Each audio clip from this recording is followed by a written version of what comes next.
Lights on, channel live, reviews, fights, dragons high. La luna di questa dura, come smoke, oscura.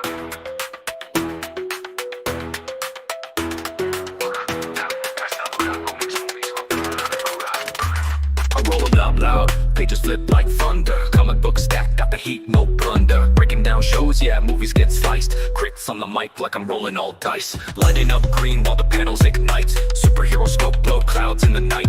Dungeon to the dragon, I'm the boss, that's fact. Got merch on the table, put the gold in the sack.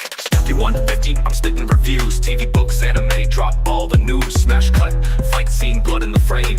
Every bar hits like a boss fight game. Cinematic flow, keep the blade in the sheath. Light sparks flash, got the flame in my teeth. I curse, I rip, this channel's grown. Adult vibes only, yeah, I claim that throne.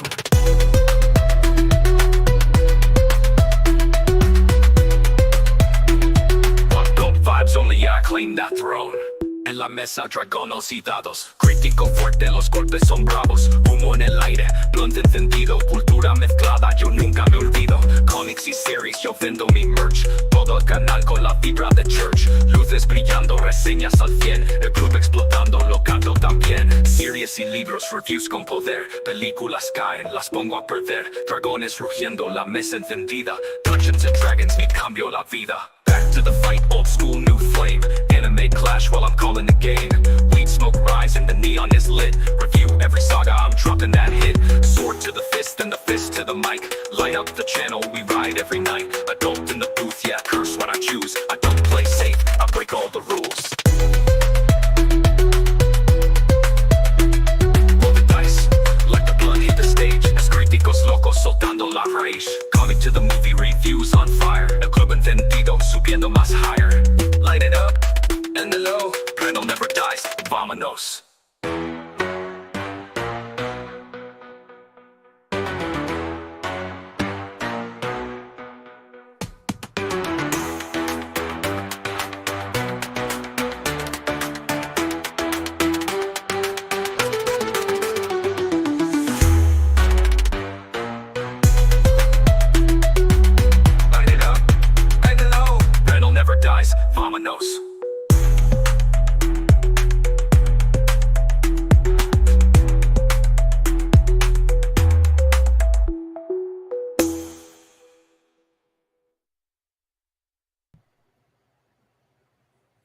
Okay. Welcome back. This is the second live. I'm Mr. Darce'lph, and we're here with my boy, James from The Walking Dead. Yo, what's up? What's good with you, James? How you feeling today, my brother? Pretty good, man. Glad I'm not a zombie and feeling alive. All right. Well, that's a fact.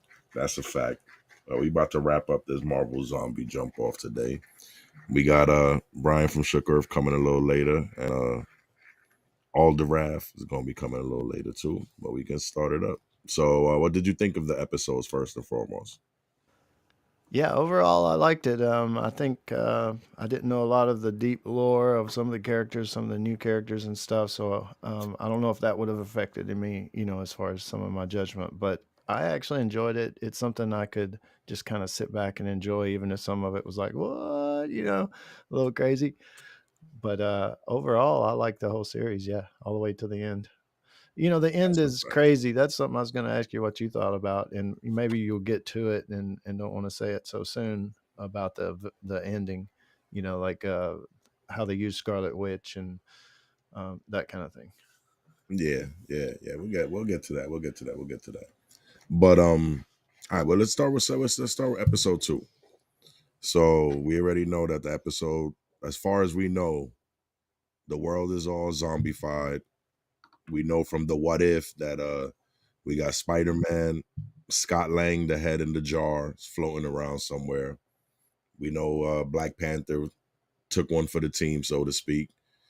And we know the big game plan is to try to get to the Nova Corps for assistance, it seems like. But this actually gives us pretty much like ground zero for where the zombies actually started, since it started in San Francisco, as we see with Shang-Chi and his little partner in crime. So, and then since it happened from the Scott Lang and the Pym particles and all that stuff, they actually gave us all of that in the episode, which was spectacular. Right. Yeah. Yeah, they really revealed a lot. Yeah, that was surprising. And I kind of liked how they did the setup. You know, you see people like the dude that, what's going on? And he was, 100 feet tall. Yeah. You would assume that you got a place with mad Pym particles that allow you to either shrink or grow. That in a world-ending situation, everything is breaking loose. You would figure you would have that. You'd have giant bugs, giant zombies, giant people confused at what the fuck is going on. Yeah. Chaos. That's a fact. But it was actually impressive how they gave us Shang-Chi and Katie's escape through the zombie hordes. And then when they got hemmed up, we see Shang-Chi actually show the karate moves. So you got to remember, the movies didn't happen. So all that stuff that we seen in the movie, they're kind of giving us in the cartoon because her reactions was straight out the movie. The confusion, you can fight, what the hell? Yeah. That was actually pretty cool. Right. Right. Little things like that. Yeah. Because the movies didn't happen, like you say. Exactly. So we never got the whole Zen Wu, his father, and all those issues. But they also gave us a little hint that so homie wasn't in China or Korea, wherever they were supposed to be originally from. He was basically in San Francisco because if not, how the hell he would have got there that quick? The whole Right. zombie apocalypse came off and he got a crew of helicopters running through. Mm-hmm. Mm-hmm. You can't do that from China or wherever the hell he was supposed to be at. Very So, true. the whole fact that he don't know his father, or his father, he knows his father, but his father really ain't around, that kind of proves that false. Yeah. Then I also like how Marvel gave us Jimmy Woo, because to be honest with you, Jimmy Woo wasn't really involved with the whole Shang Tsung.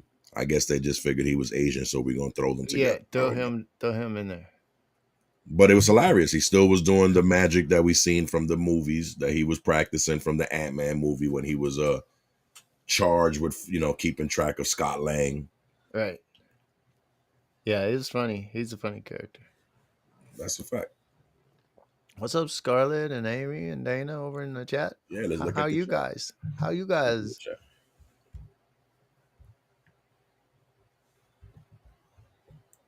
We got Pixie Sweet. We got Red. What up, Red? We got the Witches Brew. I see you.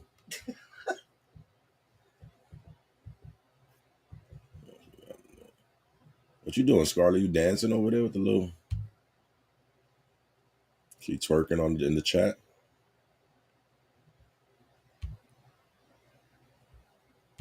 That's Bell. Oh, she doing like the Superman jump off. It's a twerky bow. I thought it was. Yeah, I thought she was twerking. I ain't mad at you, Scarlett, if you want to twerk in the chat. Right. 3 twerky bows for you. Always, you're always twerking. That's hilarious. All right, so we go. Let's bring up some screenshots of this episode.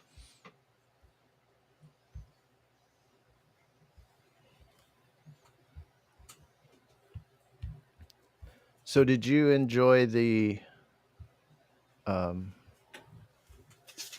Shang-Chi? I'm not sure if I'm saying it right. The movie that came out. I actually thought the movie was decent as far as kung fu movies go. There was kind of decent fight scenes.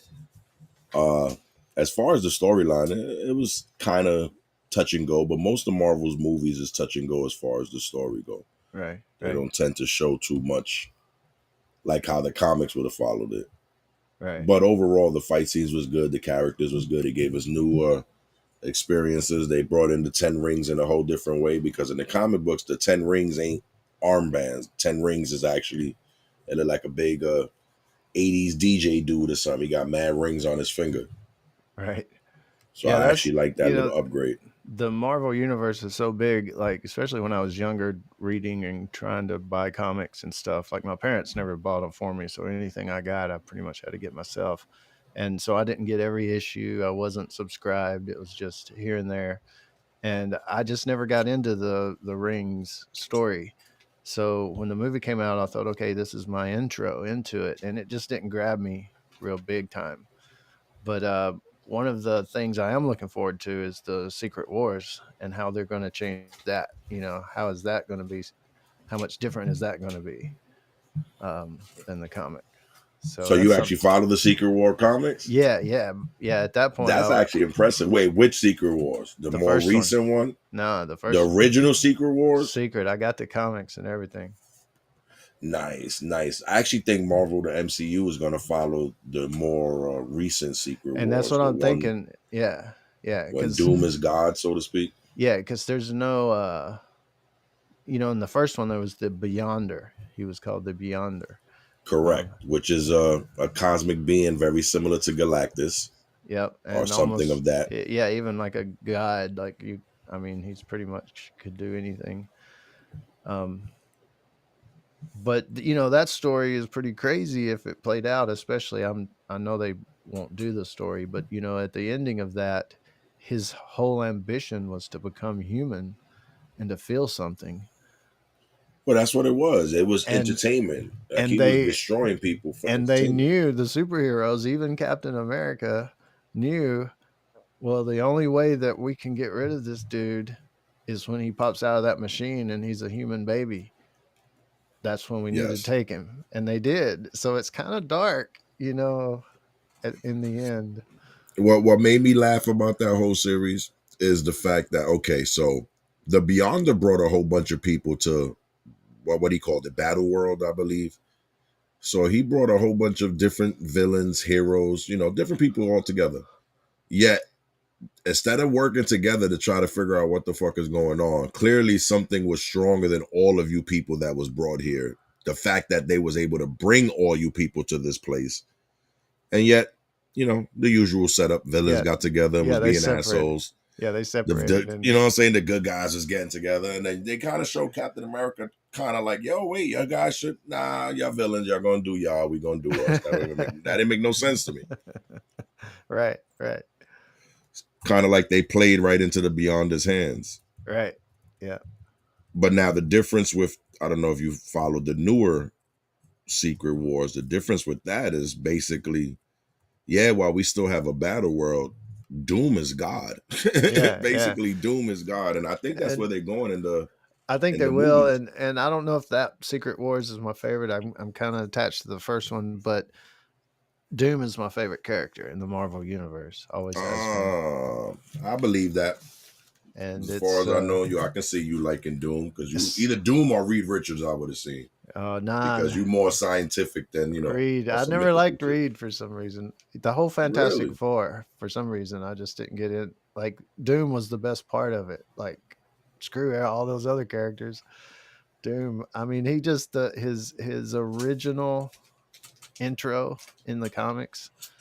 Um, I mean, he was just brutal because he wasn't just a smart guy. Like when they made his mask the first time, he said, "Put it on me," and they said, "It's still hot. We just made it." And he said, "I don't care." And like in the comic book panels, you could see the searing of his flesh as they Yeah. put it on him. I mean, that's some hardcore shit right there. He was a little mental, but what I respected about my boy Doom is the fact that everybody's like, "Oh, he a villain, he a villain, he a villain." He wasn't a villain to his people. He actually kept it funky with them cats. He All was a that for all that, rule with okay. an iron fist and all that shit. His people loved that man. Yeah, yeah. He provided, you know. Hmm. That's a big fact. So it's crazy. But I always liked him just for I don't know why. All right, let's see some of these screenshots. Let's check out this episode. You can fight. Which not for nothing was classic.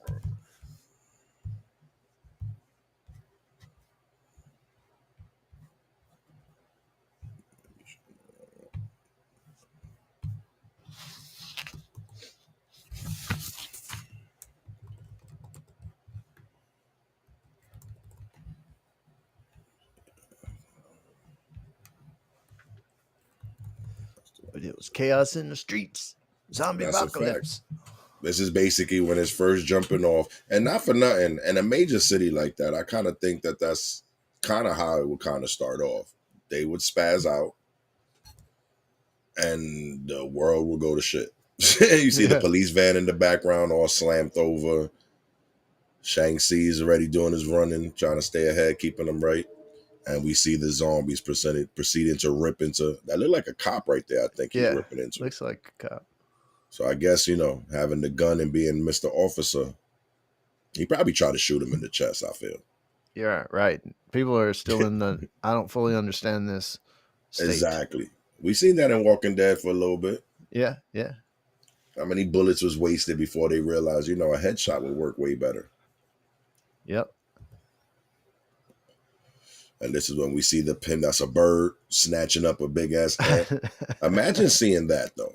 If you was literally, not only just the zombies, the fact that you just see giant insects, giant birds just wilding out.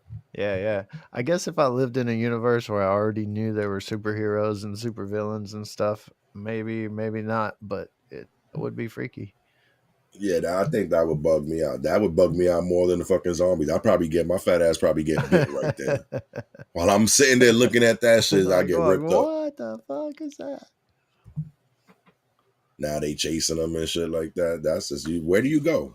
Where do you go? That's why they say the people that's going to be fucked up in the zombie apocalypse is going to be people that live in the city. Any city. New York is probably going to get hit worse. Chicago, places like that, I'm assuming is going to be ripped up. Yep. Cities. So now this is the shot that they literally see the PIM labs destroyed in smoke. So now they're starting to realize, okay, the fucking PIM particles are loose. So now my question about that is, how do you realize, like, you don't see no particles flowing through the air right there, yet you see homie's huge right there. Yeah, it didn't feel to explain how you got. I felt like this was a World War Z setup, and we've seen this numerous times through this show. These motherfuckers don't care. They just jumping. Yeah, that's a cool shot, though. It sure is. And that's the old shit.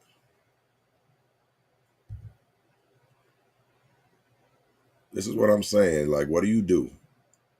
Like, seriously. See, you live, in the Midwest, my brother, so you might be good right off the first initial wave. You got fences and stuff around your setup? Is it like compound-esque? Yeah, well, no, because everybody's got fences, because everybody's got cows and shit, so it's just normal around here. Just I have a gate and stuff at the driveway, but not to keep the cows in. Just if I go off on long trips, I usually shut it, keep people, because I have a long driveway. Okay. But yeah, barbed wire fences, that's one thing. Like a lot of zombie apocalypses in the city, you don't have that, of course. It'd be chaos. But out here in the country, there's so many barbed wire fences, and when you put up a barbed wire fence, it's a really long spool of that stuff. So you're going all the way around the pasture a couple times maybe before you even cut it sometimes, right? Wow. But then you tie it together, so it's all connected, kind of. And if zombies got all, hung up in that, it would really be pretty crazy out here in the country, I think, in that regard. Well, I've seen that in movies where they got like the barbed wire fence and all that, but eventually, even if they, first off, is not killing them. If anything, it's tangling them up. Yeah, it would tangle them up. Yeah. So now, if you get enough of them, that tangle ain't doing too much, but giving them enough energy to take the whole fence down at some point or another. Right, but it's hard to see a lot of times that it would break versus they're just pulling up fence posts or something and they're just dragging all that shit with them and they're all just wrapped up in it and shit. So there'd be huge bundles of them roaming around the country wrapped up in barbed wire, probably. Imagine that though. There's like 20 of them, big zombie ball. Yeah, exactly. And there's my boy Jimmy Woo. I really, really think they just added him due to the fact that he was Asian. They figured, he fit. Right. He might be Jimmy over there somewhere. He's like, Mr. Unlikely, and I was thinking when he first appeared, I'm like, watch this be the one dude that survives the whole thing, but he didn't. Spoiler alert. Spoiler alert. What bugged me out about the whole thing? It's flowed so smoothly for me. I had to go back. I'm like, wait, was he in the movie with them? But no, he was with Ant-Man, so that was Yeah. just kind of Just- little racial Marvel. We know, we seen it. We get what you're saying, Marvel. Maybe they were on. Yeah, see, they're on the Asian side of town, so they just happen to be in the same district. Yeah, that's like little Chinatown, I guess. That's where you get your pork fried rice from. Yep. Well, not no more, clearly. Not no more. That whole shit's on fire. It's all over. But that's actually, if you remember in the episode, she was trying to get the whole time. They're not even running to get away. They was running to try to get to her mom's, but I'm pretty sure her mom's got Kentucky Fried right there, my brother. It looks like it. Yep. Now they realize, oh fuck. Who's the lady with the spear? Is that just somebody that was wrapped up with them and was, a red shirt, so to speak? I think so. And where the fuck she get a spear? You in San Francisco. Where the fuck you pull up a spear from? I had to go back to that real quick. I'm like, yo, she had a spear? She definitely got something in her hands. Yeah. And this is where my man did his thing. Start to sidekick motherfuckers. And this is when we realized, again, like I said, his pops wasn't too far away. And his pops flexing some of that 10 ring money. Now, if you remember, the 10 Rings was in the original Iron Man. They was in a couple of different movies, but the original Iron Man is what blew it up, kind of. And then we realized the person that we thought was in charge of the 10 Rings wasn't in charge. Then the second Iron Man, they gave us another person who was allegedly in charge of the rings, but the whole time is Shang-Chi's father. Right. And Death Dealer, that's his personal hitman.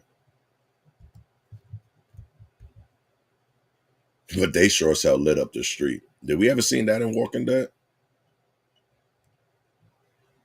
No, we didn't get a lot of military stuff in The Walking Dead. But not even when Abraham and them came did they have fucking, what's that, like a Gatling gun, right? Yeah, that's a hell of a gun right there. That shit lit up half the street right there. Tearing up some stuff. And then there's Wen Wu. And then we got the giant zombie. Again, how would the zombie even realize you there? You would figure at that size, you would be like irrelevant, like a gnat. But this man is clearly reaching down like, nah, you're going to be a nice little finger food. He just stunk more than the other ones. Stunk of Possible. human. Stunk of human. And I also think that was the human we seen at the episode that first turned big and was confused. What's going on? What's going on? And then we see the big zombie tackle him. I think that was him. Gotcha. She got a pipe. That's more believable. A pipe. Where the other chick get the spear? I'm still trying to figure that one out. And there comes your man, Wen Wu. The way this man jumped off the helicopter and kind of like exploded in the center of them, that's crazy. You in a helicopter, throw the ladder down. Why you even had to jump out that bitch? You got the Gatling gun. You got more than one copter. I would have kept lighting up the road, threw the damn fucking ladder down and pulled them up. I guess he wanted to flex a show. Because look at the rings lighting everything up. Until his dumb ass not paying attention. He was all fanboying his pops and got bit. Man. Changes everything. That's a fact.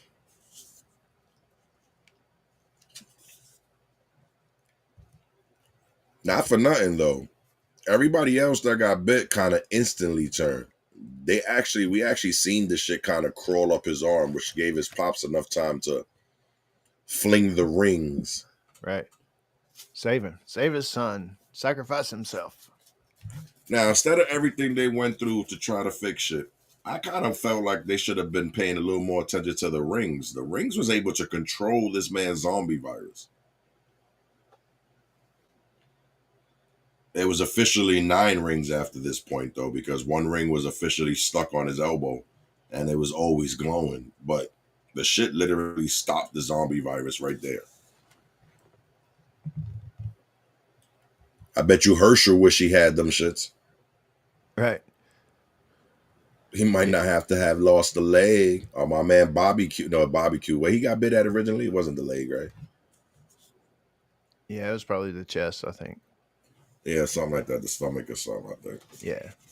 Yeah, maybe the ring on his shoulder, up toward his shoulder, is the one that's keeping the zombie Oh virus at no, it might bay. have been the shoulder. I'm being told it might have been the shoulder. Of Bob. Yeah, the barbecue might have got Oh, hit in the okay. shoulder. Yeah. That one on his arm up higher is probably keeping the virus at bay, and that way No, that's he exactly. But and this is what I'm saying. he can fight with the other 9.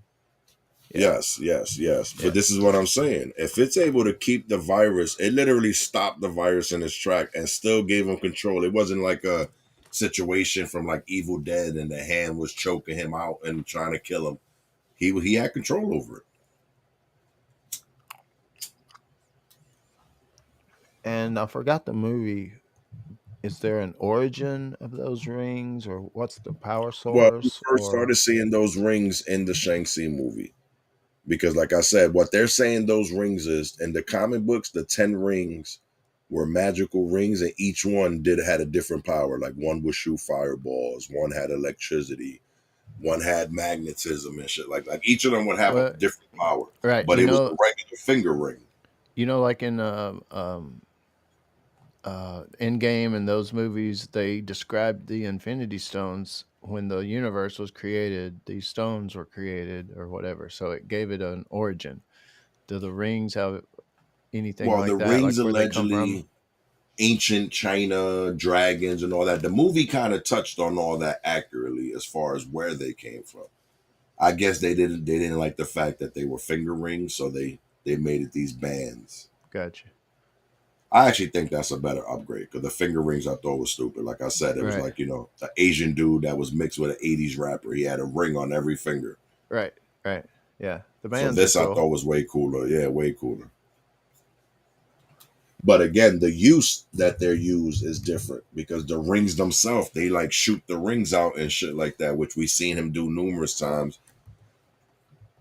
We seen him do here when he shot the ring at his son to save his son. We seen him throw the rings here. The rings in the comic books, like I said, since they're finger rings, each ring has a different ability, a different power. So when he want to use it, he kind of make a fist and fireball, and the fireball come out type shit. This was way cooler additive. But I didn't understand. Okay, I get this part. Your man gives his son the rings, but you still a martial artist. You a kung fu master. He stood there and let them motherfuckers rip his ass apart. That made absolutely no sense to me. I'm gonna have to tell you.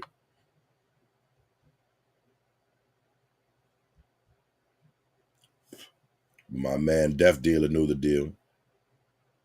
He didn't even look at his boy. He just sat there and tried to say Shang-Chi. And he had you know what this scene remind me of? That movie when he was like, grab my hand, and his hand was all decrepit. And the guy's like, well, give me the other one. And he's like, no, grab my strong hand. And it's all decrepit because this nigga's hand looked disgusting.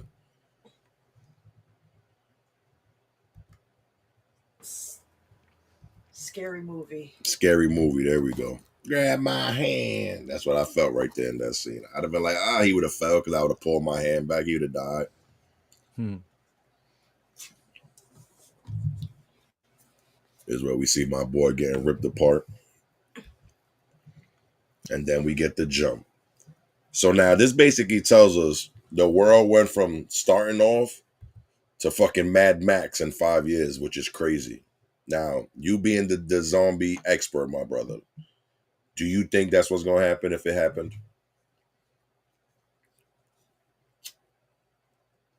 Uh, I don't know about Mad Max, but if they were happened to be something that suddenly just shut down the world and the world couldn't restart easy because a lot of people died or something, um, maybe maybe. But they was rocking though. They didn't look like they was that stressed. So I guess Because nobody's making new cars. Nobody, if it gets to that point, you know what I'm saying, where nobody's making new anything, pretty much, you're reusing the old world as you try to rebuild something new. correct, correct. Well, clearly these is all kind of old looking cars that they kind of souped up.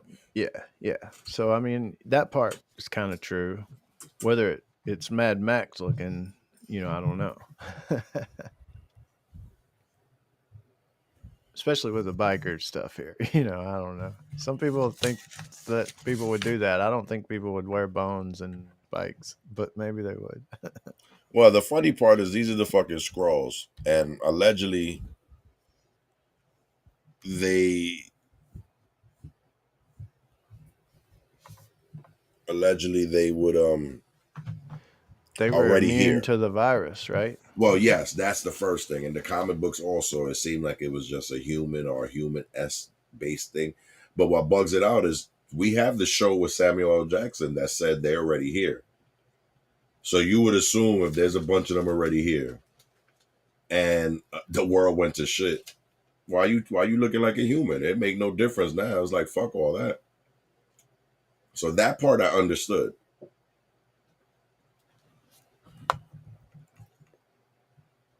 How your man just flick his wrist and two of these motherfuckers drop dead. That's skill. But they he's like a super ninja. He really ain't got no powers though, so he's just all skill. Kind of like a Hawkeye. And easily they proceed to rip through the scrolls. I would say they lucky there wasn't no super scrolls, because now each of the super scrolls have the power of the Fantastic Four. Then you really got an issue. And I actually like the fact that Shang-Tsu split the rings with Katie. So he got 4 rings because the 5th one is keeping his arm safe, and she got 5. And clearly they must have been training with it because she clearly know how to use it.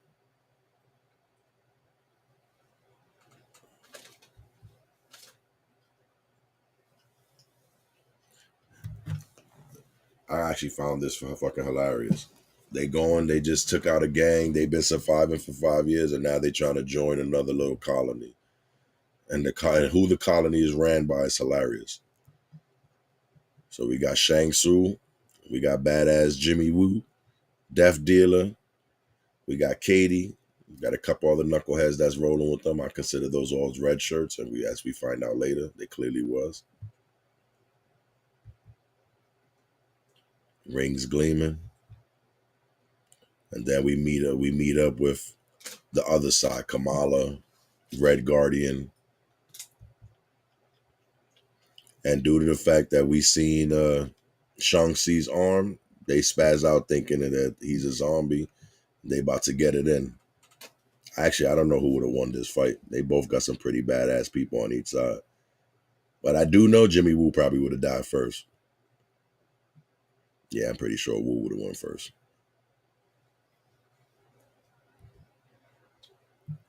And then we see John Walker, U.S. agent, who was also from the TV show Captain America, allegedly. Ended up being called the U.S. agent by the end of the show, which is basically a darker Captain America, if you didn't know. On the show, it was him, Winter Soldier. We saw Falcon, and they was all fighting over the rights to be Captain America, if you haven't followed the show. Yeah, he was in Thunderbolts also. Yes, but at that point, he was already the U.S. agent. Right. Right. But and yes, Thunderbolts, I guess Thunderbolts never happened in this story, the zombie story. Correct. Because if it was, you would assume the chick that's there with them, Yelena, she's a Thunderbolt. Right. And he don't know who the hell she is. He just seeing a bunch of people trying to get refuge. Luckily, they had the cows. Everybody wants the cows. Yeah, man. Everybody loves a hamburger. That's a fact. And not even just a hamburger. If you got a male bull and a cow, you got milk. You're going to have more hamburgers down the line. But the fact that Baron Zemo, one of the smartest and dumbass villains in the game, is running the whole shit also shows us how shady this fake ass Captain America is, because how you rolling with Zemo?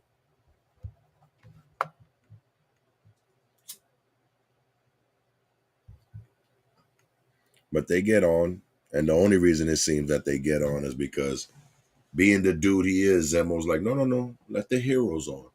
Because if shit jump off, we'll have heroes on.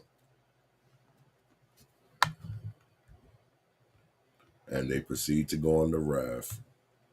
If I remember correctly, which I'm not 100% sure, I believe the raft was like a prison setup that they had built for the comics for super powered villains. But clearly he converted it into kind of like a sub setup, which makes sense because, well, I would have thought it made sense. We've seen it happen in Fear the Walking Dead. Everybody try to get to the ship. I don't know if it happened in Walking Dead. James, did it happen in Walking Dead? They had a few boats and stuff. They had the one submarine show in Fear the Walking Dead, and it beached. But isn't the raft, is that the same thing as in the Marvel movies where they sent the superheroes to jail out in the middle of Correct. the water? Correct. Yeah. Correct. But I like how he converted it. He basically, instead of being an underwater prison, he basically made it a sub. He got this shit in motion, which Yeah. is smart if you think about it. Yeah, until the sea people came. But clearly, okay, so now the part when the sea people came, they clearly knew that them people were there because he made a comment when you heard them banging. Yeah. Yeah, he thought it would withstand it. Yeah, he like, they can't get in as long as the king doesn't come or some shit. He said. So this wasn't their first rodeo with these underwater humans. So he thought he was good. Right. And there's actually a lot of motherfuckers on this little thing, as you see. All in the background, standing there while he's doing his villain monologue. Why all villains do that? We got our heroes, which is funny. They started out as two groups, and clearly they all rolling together now. And Kamala explains the little chip. This will save us. The funny part was Shang-Chi's response. He was kind of like, yeah, all right. Oh, yeah. You going to space? Oh, yeah, okay. And your man is still doing magic tricks and retarded ass Red Guardian. This dude, look at his face. He's like a child. He's like, yeah, come on.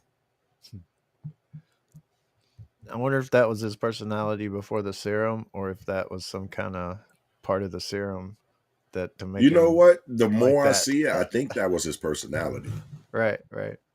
I think he was just, he liked to get drunk. He liked to, be an asshole. He liked to crack jokes. Because remember, even as a spy, he was supposed to be the family man. That's how he was in charge of the widows for a little bit. Right. But just to look on his face, that shit is hilarious. That we talking about that shit. Would that be your thinking, James? If you in this situation with them, would you be like, oh, yeah, that makes sense. Let's go to space and see what that's going to do? If I heard it from the horse's mouth, if some group of band of ragtag individuals came and just had this thing and said that that's what it was, I don't know. It just depends on the situation, I guess. But maybe if they're trustworthy and they know that that's the way, the only way.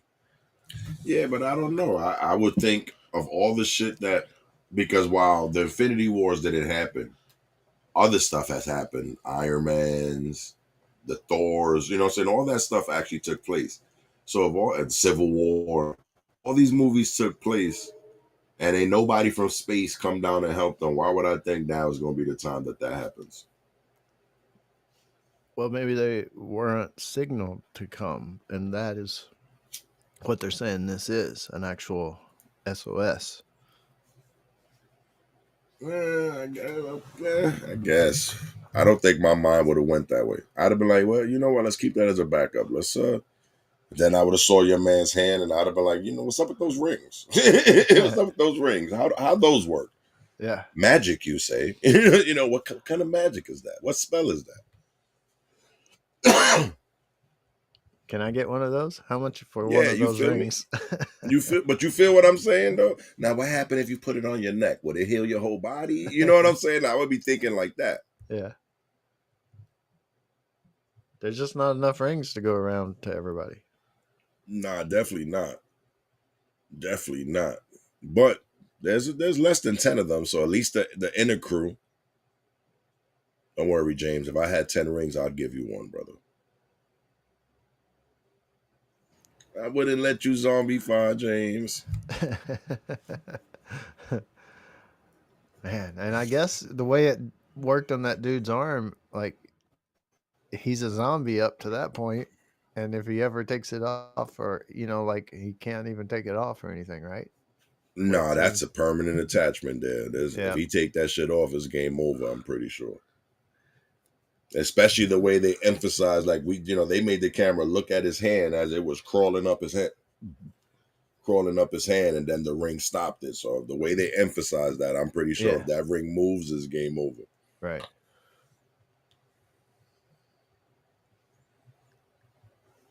Look at your man eating. This is basically survival at any cost. This is what, like I was saying with what we was talking about with the first Secret Wars. This is villains, heroes. There's zombies out there. We all together right now. That's why I didn't understand that they didn't do in Secret Wars. They clearly doing it here though. She's infatuated with this thing. I really don't think I would have went that route. And then we get the hint of the Atlanteans and Namor. And that's kind of sick though, because clearly, I think we was talking about this last time, like would they eat animals? That's a whale that they just repped into. And they cleaned that motherfucker out like piranhas. You see that shit? Yeah. So I guess animals ain't safe, but that's good for us though. Because I swear there'd be a lot of cats that I'd be tossing out there if I had to get away. Man. Be like, there's only one of them. Come over here, kitty. And that's basically what his bitch ass want to do with the heroes, though. That's a little fucked up. A cat, listen, a cat is a cat. A person is a person. And again, John Walker, the alleged supposed to be a Captain America type dude. Yeah, that's fine. We could do that.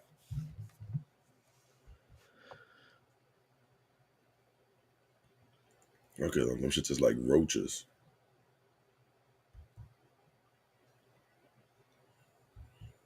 The roof. And while this is going on, it's on fire.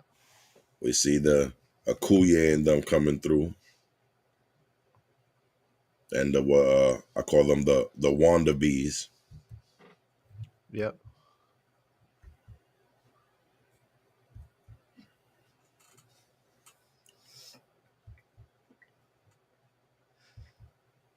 What do you do in this situation?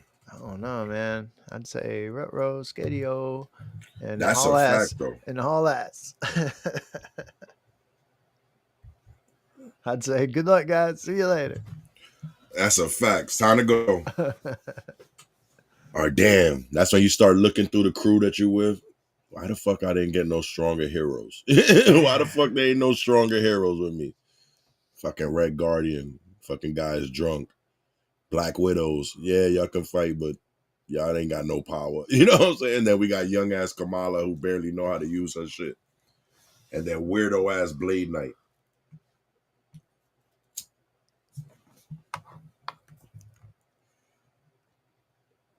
And then it becomes the fight for survival.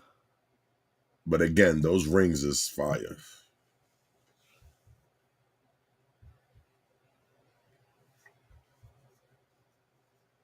They just watching all this shit take place.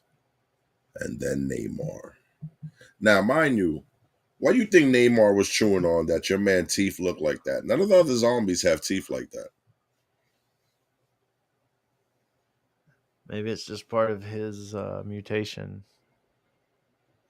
Being So who he's he like a is. shark zombie. Yeah. Being who he is. And his That's power. fucking ridiculous. And that's nasty too. Like he has some real dental issues. He's about to chew into some shit. That's a fact. And Zemo plotting some next bullshit. And they're on the boat, as you can see. They're clearly on the sub. So all that super protection, that shit ain't nothing. Now, the funny part is, we actually, first time we seen this cage, it was used against Loki. In one of the first Avengers. Right. And then Loki turned around and made it look like he wasn't in the cage. And Thor got locked in.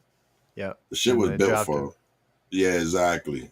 It was built for Incredible Hulk, but the way this dude ripped out of this shit, I don't think that shit would have held Incredible Hulk. Don't seem like it. And Blade Light is nasty. Everybody's doing their thing though. They're all holding their own. Fighting, killing, surviving. They lost a handful of people. See, now there was a whole bunch of motherfuckers on the ship, and look how many fucking pods is busting off. They leaving them motherfuckers to die. Yeah. I think at this point that they realize there's only like 1 or 2 pods left. And Neymar's on the ass. Now the strength of this fucking dude in this scene right here, the way he hit her shield, and basically all, what was it, like 7 of them together, literally pushed them up the hallway like they wasn't even there. It was hilarious. Because it came to the point that, yeah, right here. It came to the point that they're using the rings. Red Guardian is using his strength. I think it was a point a couple of them motherfuckers had their back to the shield and their feet on the wall Yeah. trying to stop this dude's strength. And that's not the zombie strength, so that's pure Atlantean strength. Yeah, it's pretty crazy. Struggling. And remember, Red Guardian is super strength. He's not necessarily like, the Hulk, but he ain't no regular human. And she's lighting them up. Oh, And they look, it was so quick too. He literally just slit her ass in half like she wasn't even there. man. Proving that Marvel's definitely gonna get gory. Marvel's trying to get darker with this. They trying to give us a dark side. They tried the first time with the New Mutants. That was kind of a darker take, but I don't think they hit their stride. I think they starting to hit their stride now with this darker shit. They might I think they're gonna do another season. I know they called it a limited series, but this did way too well. I guarantee they're gonna do another season. Right. I wonder if you get split in half like that. For that last 1/2 of a second, you may still be alive. Or you think? But you think you look in 2 different ways? Yeah, and your brain, each side is thinking 2 different thoughts. That's a fact, though. Well, you figure the brain supposedly think 2 different thoughts now, supposedly, right? That's why I forgot what happened. What is it? Seizures? If you have seizures, they split your brain. Right. Yeah. But that's a whole new level. They split Yeah, up. They split a whole ass up. That reminded me of suck. that movie with the clown. When the clown had the chick hanging upside down, and he had her friend tied up looking, and then he proceeded to like cut her from taint to face, and like he split her in half. Damn it! What was it? Terrifier. The Terrifier. That's what that reminded me of. Hell of a way to go. Nah, I think the worst is the person that got to sit there watching that shit. Man, You should have killed me first. I don't want to see this shit. I don't want to see this shit.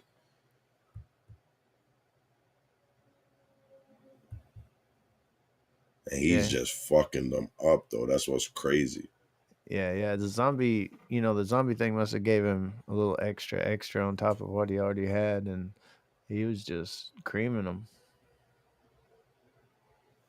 But the whole time while it was kind of gory and scary, the shit was fucking hilarious to me. Like even in these fighting scenes, the way he was just flinging them around, I was laughing.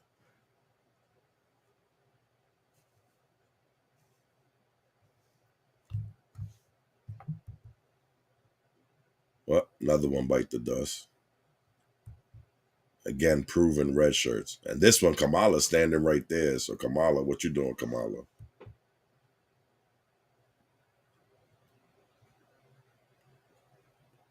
And the amount of rings there tell me that's both of their rings. Because remember, he only has 4 and she has the other 5.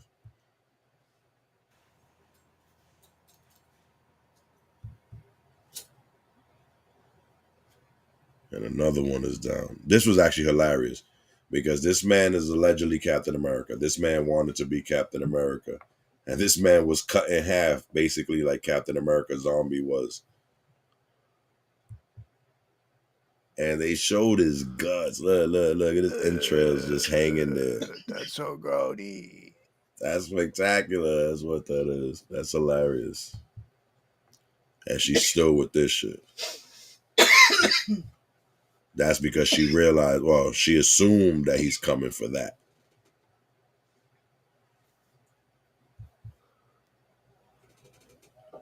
I don't even know how this worked.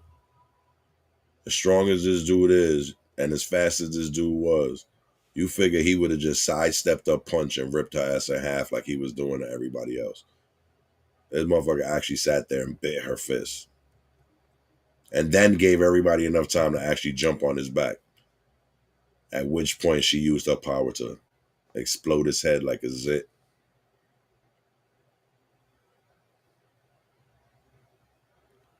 Oh, what a feeling. Da, da, da, da, da. Yeah. Were they Wow. going into the ship? Well, I see now, while Red Guardian, which he just decided to realize, he turned around and he's looking for his daughter, which is the last one of his family that's left alive. And then when they first entered the base and they realized that Zemo and the fake Captain America was trying to dip and couldn't, she asked him what was the issue.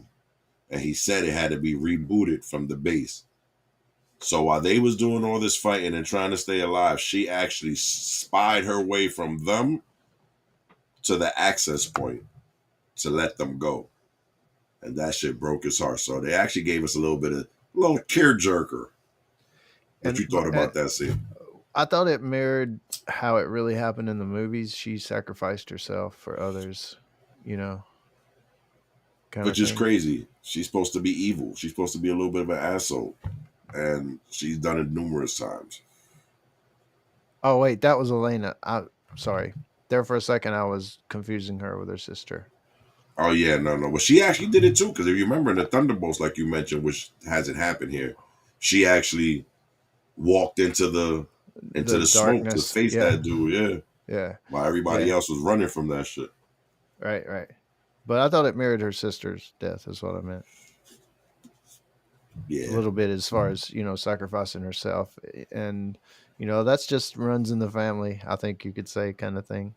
Um, Well, this in their movie, in the Black Widow movie, she made comments like that. Ah, this will be a good death. Like, so it's not like she was scared to die. right. So she just chose to die at this point. And she actually said it in the cartoon. Nah, don't worry. This is a good death. Yeah. Yeah. He just Yeah. lost his damn mind though. Yeah. I think she wanted a good death, not a I'm an old lady. I'm just dying in my sleep. She didn't want that. I don't think. Well, you know what? I think you might be right there. Because the process to be a Black Widow, the fact that they get their insides ripped out and then they get tortured and then they forcibly have to kill someone and all that shit. I'm pretty sure that living to old age to have to feel that guilt. Yeah, nah, you want to either die in battle like a Valkyrie or you want to, die from something quick. Yeah. And the whole time she's speaking to him, like right here, the whole time she's speaking to him, you clearly see them ripping, about to, rip into the room. So she ain't had too much time. No.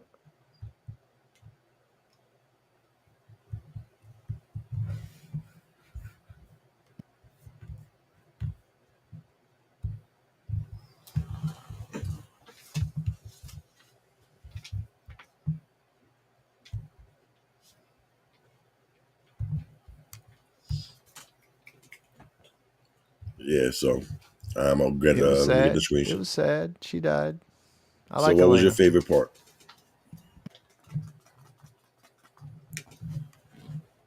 Yeah, so what was your favorite part of that episode? Um, I don't know. The Namor fight was pretty good, I guess. All that Against part. who though? Because he Uh, went through all the asses. yeah, just all their asses. I mean, the whole thing. Um, yeah, just that He whole said the whole little, thing. yeah, the whole thing, the whole Namor. Once he was sitting on the throne, to the point they killed him. That's a fact. All right. I actually like the scene when he ripped this dude in half. I thought that was funny because your man got his shield. He's standing there like he was gonna do something. And I can't remember if he actually took some kind of super soldier serum. I don't think he did because the way he cut through that dude, he didn't even give it like a fight. like he was just a regular human standing there. Yep. Let me get this other screenshot going. But a lot of cool little things. How they had the leader dude being the guy, that one guy, and little things like that. Where they place some of the characters is pretty cool. Fair enough. So where do you rate the episode? What do you rate it?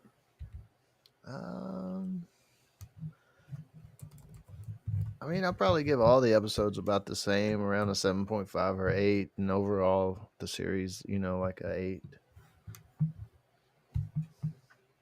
Right.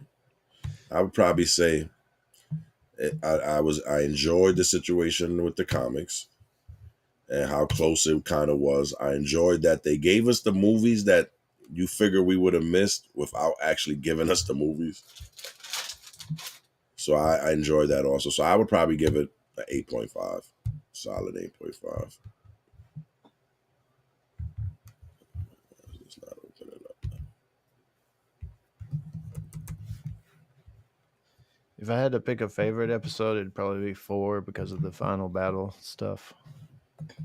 Well, yeah, that's a big fact. You figure that's the usual setup. There we go.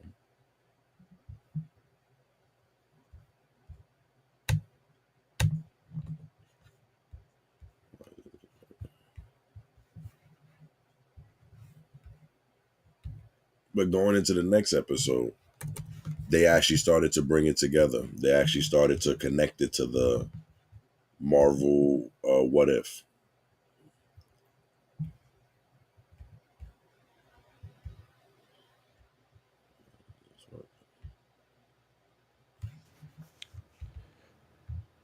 Yeah, it's cool. It's cool. It's cool to see the zombies, your superheroes as zombies, Yeah, nah, I enjoyed it. Who was your favorite hero? I guess Iron Man. But I liked a lot of them, for different reasons. I liked the Hawkeye because he was a normal dude, but still a superhero. But probably Iron Man.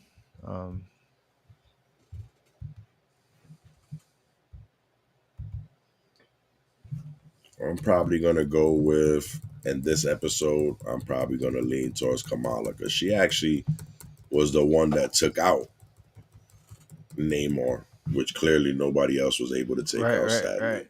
Yeah, in this episode, yeah, it's hard. I don't know. Let me think. So I'm gonna have to give her the brownie points on that it was definitely up to her. All right, here we go. Now we got it going. Yeah, I don't know. Elena, maybe. Oh, I didn't even think about her. Yeah, that's a good point. She was actually pretty good too in this one. The fact that she gave her life for them, that was actually pretty cool. So yeah, you're right. I didn't even think about that. All right. So now we just came 5 years, so they're bringing us 5 years back. So now we ain't in the Mad Max time. This is back to when this all kind of started. Yeah, the start. Yeah. And this is directly connected to the What If. So we basically see Winter Soldier, Incredible Hulk, P.D. Parker, Okoye before she was Zombie Okoye, and we see the Wasp.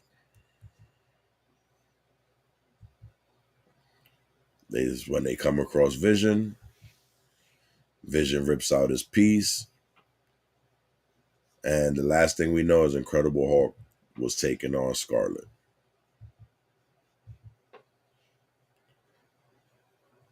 So right now we got Happy Hogan, Sharon, Petey.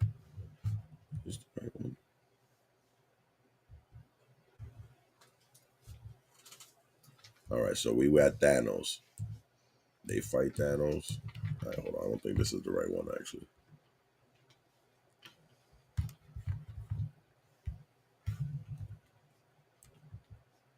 Oh, no, yeah, this is it. So basically, seeing what happened in Wakanda, Black Panther flipped out. They went and fought. And they probably would have lost, but at the same point, Thor came in with Rocket Raccoon and Groot, and they proceeded to think they had a chance. And this is a great scene. You actually see them all turn and look, thinking they got a chance. And like in the movie, Thor should have aimed for the head. And Thanos disintegrates. Basically, Rocket Raccoon and Groot turn to dust instantly.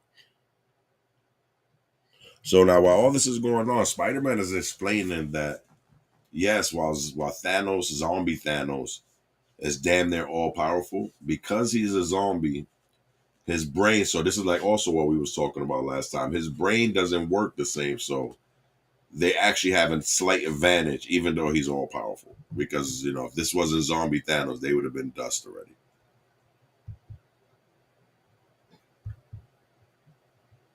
So they realize, and Peter Parker's the one narrating, because the death of Chadwick Boseman, they didn't want to get nobody to play his voice. So you got Peter Parker narrating that Thanos was starting to learn, and Black Panther was the first one to notice. This picture, as you see, is when he started to use the Reality Stone and the Power Stone to rip pieces of Wakanda from the earth. And in doing so, he exposed their vibranium core.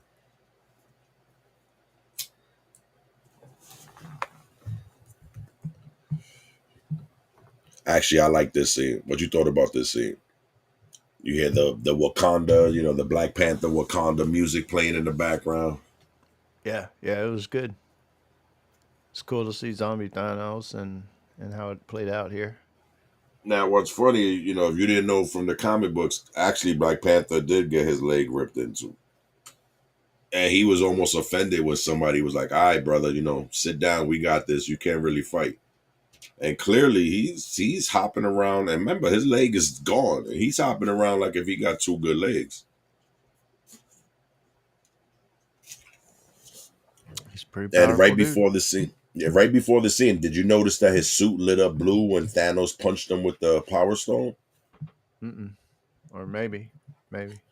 That's straight out of the movies. If you remember in the movie, Shuri made him a suit that absorbed the blows of anything that hit it, whether he was punched, kicked, whatever the case might be. And that was how it showed that it was absorbent. So in other words, while Thanos punched him with the strength of the Power Stone, he actually absorbed that into his suit. And then you add the fact that Spider-Man threw him the Mind Stone, because you see that glowing in his hand up here. He's putting the beans on Thanos.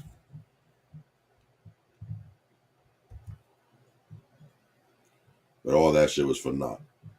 Because after Thanos smacked his ass with the Power Stone, T'Challa let it go. In the flight of him falling.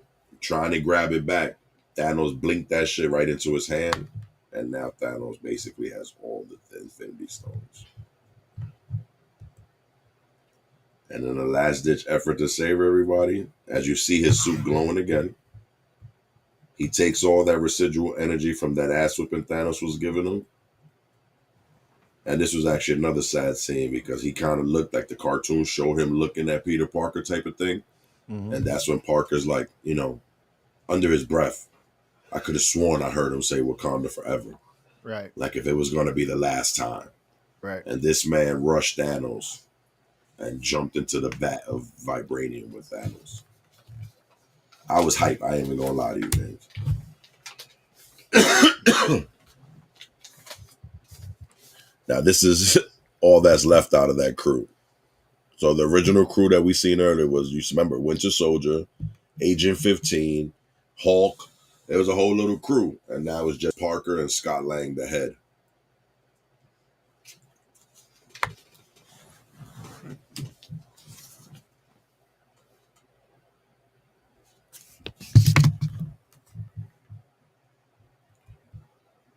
And then they realize what's going on.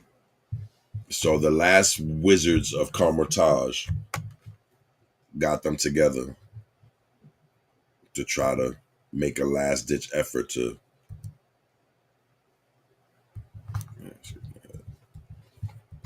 So that's who saved everybody and brought them together. She's still trying to go into space. So she still has to get to New Asgard. And there's Valkyrie. And they're all standing there, kind of like, can we get in? Valkyrie is like, man, y'all don't get the fuck out of here. This is a safety haven for gods. This is kind of weird too. Well, what's your thought about New Asgard? You got all these gods supposedly super powerful, and they're literally hidden inside this mountain of a castle type thing.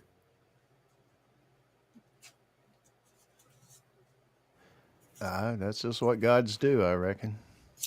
Mm. I don't know.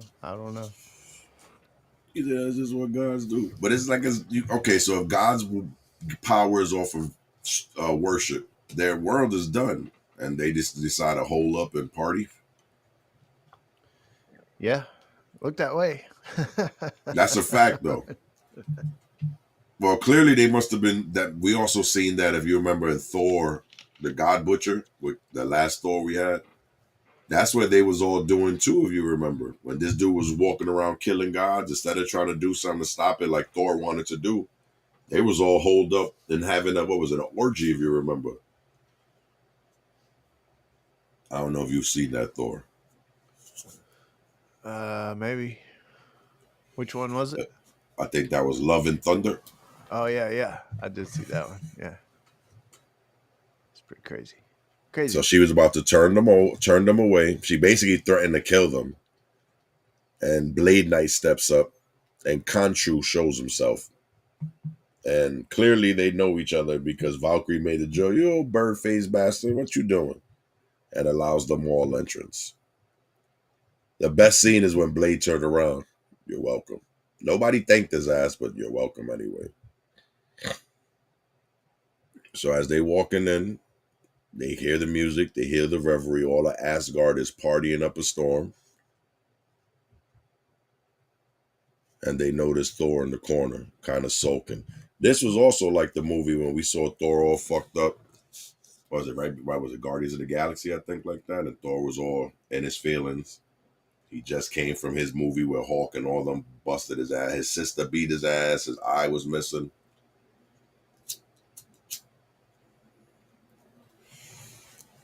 His eye's missing in this too, but it wasn't from his sister. It was from Zombie Thanos. Where do you think the rest of the Guardians of the Galaxy? Clearly, there's the Guardians of the Galaxy. That's how Rocket and them got here. I guess they're on the other side of the Nova Corps that we find out later. And then that's my next question. So if they got, how did they get past the Nova Corps to get to Earth to fight Zombie Thanos?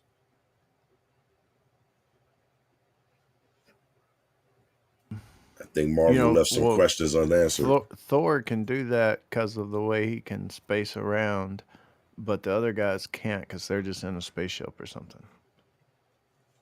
Okay, I'll take that. That's what's left of Thor's face. Rocket Raccoon and Groot turned to dust, but your man Thor face is horribly. That shit must hurt him because Thor's a little bit of a pretty boy. And she's still with the little transmitter. Oh, Thor can help me. Even said, "Nah, Thor is broken, can't you tell?" And then you got your man Red Guardian. He sit down to proceed to eat with the Asgardians and party in the memory of Yelena and the rest of his widows. And they're just wondering, and they're like, what is this feast about? And then Valkyrie happened to state, "Oh, well, the Queen of Sokovia brought all this, throwing us a feast." Zemo is from Sokovia. So at this point, Zemo turns and looks, and he's like, Sokovia has no queen. And Valkyrie looks confused. She's like, "What are you talking about? Wanda Maximoff." And that's when everybody turns because they know Wanda Maximoff, Scarlet Witch, is the queen of the zombies. But at this point, this really fucks their head up because she clearly walks out of the crowd and she's no longer a zombie. What was your thinking when this happened, brother?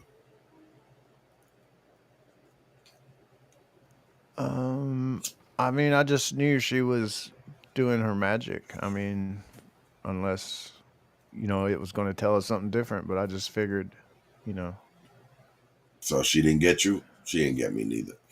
yeah, I just figured it was, a ruse. Yeah, I was like, this bitch. I don't know how she did it, but this bitch is still a zombie. And clearly clearly she was. Yep. But they all ready to light it up.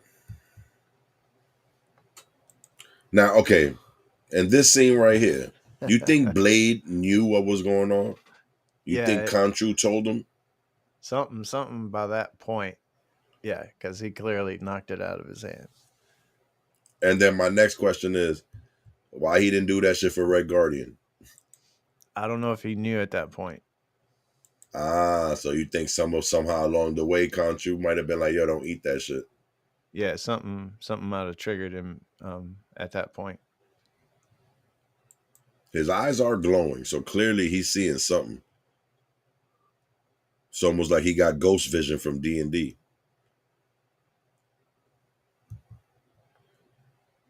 And then Wanda informs them, you know what, fuck this rules. And she makes sure everybody realizes there ain't no chickens, ain't no ale. It's all zombie guts and nastiness. And in this process, they all proceed to turn. So not only are they zombie, they're basically zombie Asgardian gods. Dun dun dun dun. Yeah, that's a fact. That's kind of spooky. And again, we had this conversation, I think, and what was the outcome? We don't think that the people would have turned off of that? Off of the food. Yeah, Walking Dead type style. We don't think Um, that they would turn on. it would just make them sick, if it was Walking Dead style type. So it was clearly something Wanda did. She knew what she was doing and made it happen that way. So you think she kind of like boosted it? That could be why we see all this smoke coming through everything.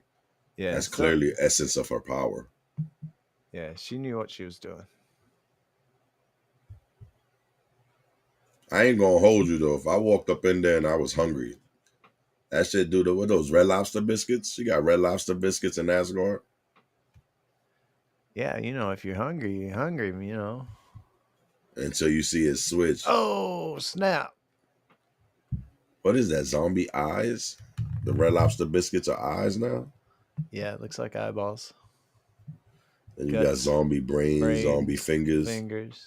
Yeah. I don't even want to think what the hell is this. Intestines. I hope that's what that is, because that look crazy. That look like some Dahmer shit. And look, somebody still got some shit on the fork right here. He must have just threw it in his mouth.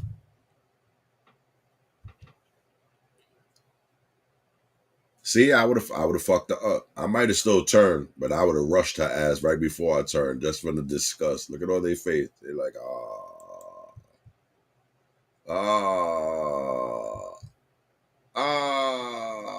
no. And that was extra nasty, because like 2 minutes ago, that shit looked like a big ass turkey. Now look.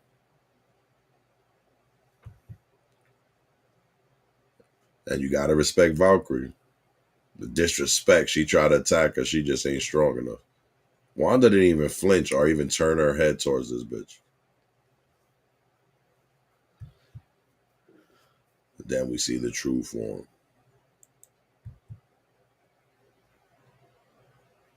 Not a pure fear, Kamala blasts her ass across the room, freeing Valkyrie and starting the rumble. Bye, Zemo. Bye, Not for nothing. Zemo.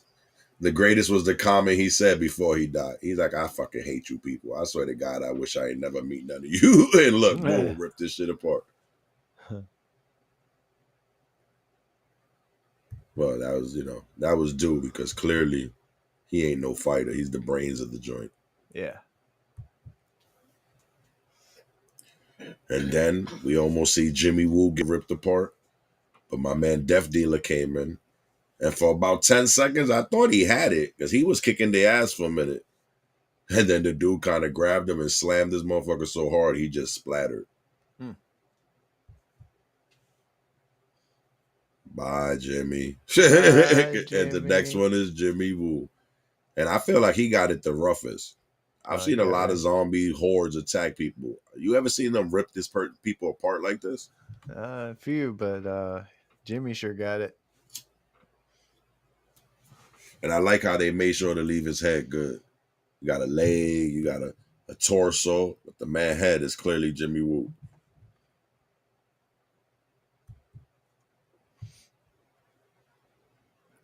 I can't even see who this is. Oh, this is them about to rush Thor. Now they was coming at Thor for a minute, and Thor didn't flinch. And we seen Kamala, a couple times throw a shield to save him. And the last time she threw the shield, you almost seen Thor look up, like eyes opening. And then you got this bitch in the air controlling her people. Why do you think it is that she has the sense enough to control the rest of them? Shouldn't she be kind of mindless zombie-esque? Yeah, they can use the power, but like with Thanos, shouldn't her brain be just foggy and fucked up enough that she should be like these dudes down here? Yeah, I don't know. It's kind of like in the movies or in the show, her show, I guess, more so than the movies. She's an all powerful being and really the one of the most powerful ones. She just didn't know it, kind of thing. Um, and I guess that's why she's the queen of the zombies because she is such a powerful being, and she has knowledge of it's almost like the virus individually. Each zombie wants to bite someone to create another zombie. They want to spread it.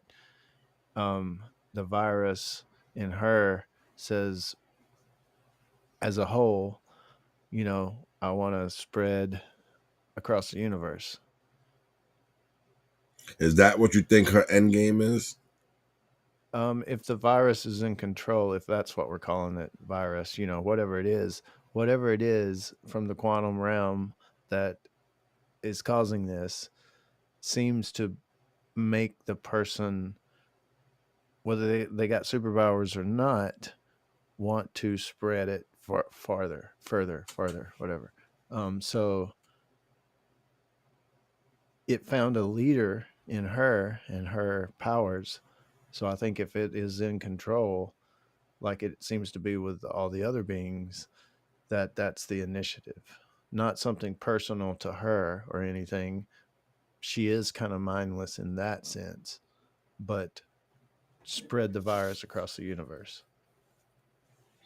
Okay, but then so if that's what you think, which is very possible, why didn't Captain America just? I mean, not Captain America. Excuse me, Captain Marvel just leave. We know she can definitely leave the universe or leave the world, or so to speak. And we know she was a zombie because she was fighting Icarus. Right. I don't know. There's a lot of questions we don't know. Fucking up, Marvel. Fucking up. Or is that gonna happen in season 2? I mean, maybe Marvel was trying to stop her because, she knew she's trying to spread it across the universe and she got bit somehow, infected. Well, they also say that, and what we learned in her show, that she's what they call her apex. She's like an apex point, apex individual. So if she's an apex individual, is the zombie an apex? Because the zombies in apex, they defined an apex as someone that's the main point in their reality or something like that. Someone that's like cross realities. There's one of them in everywhere. So is there one of these zombies in every reality? Oh, I don't know.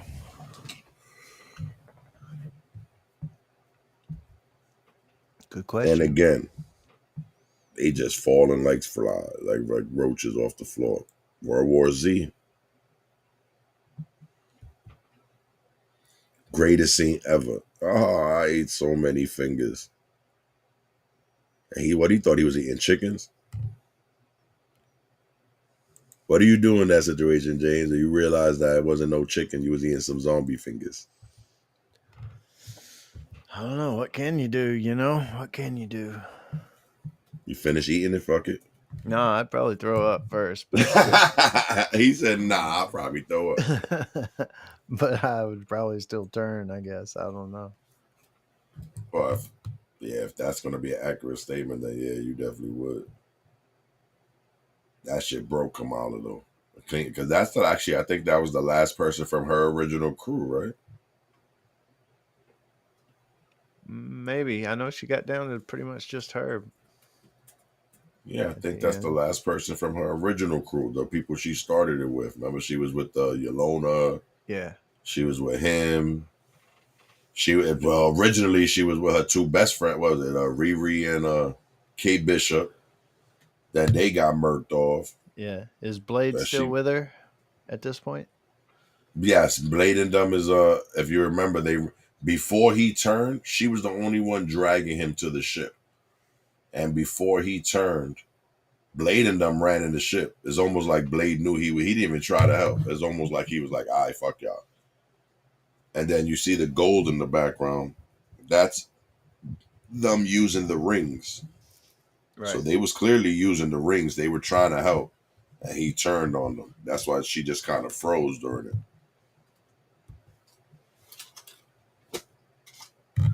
But see, this is what makes me. This is what's bugging me out. She keeps. Is that first off? Why do you need Kamala? Like clearly, from this point, she's literally doing her, her Scarlet Witch shit, whispering in her ear, but making it seem at least like Kamala's necessary for whatever her plans is. But not even like she's trying to turn her. Almost like she needs her to willingly be a part of the plan.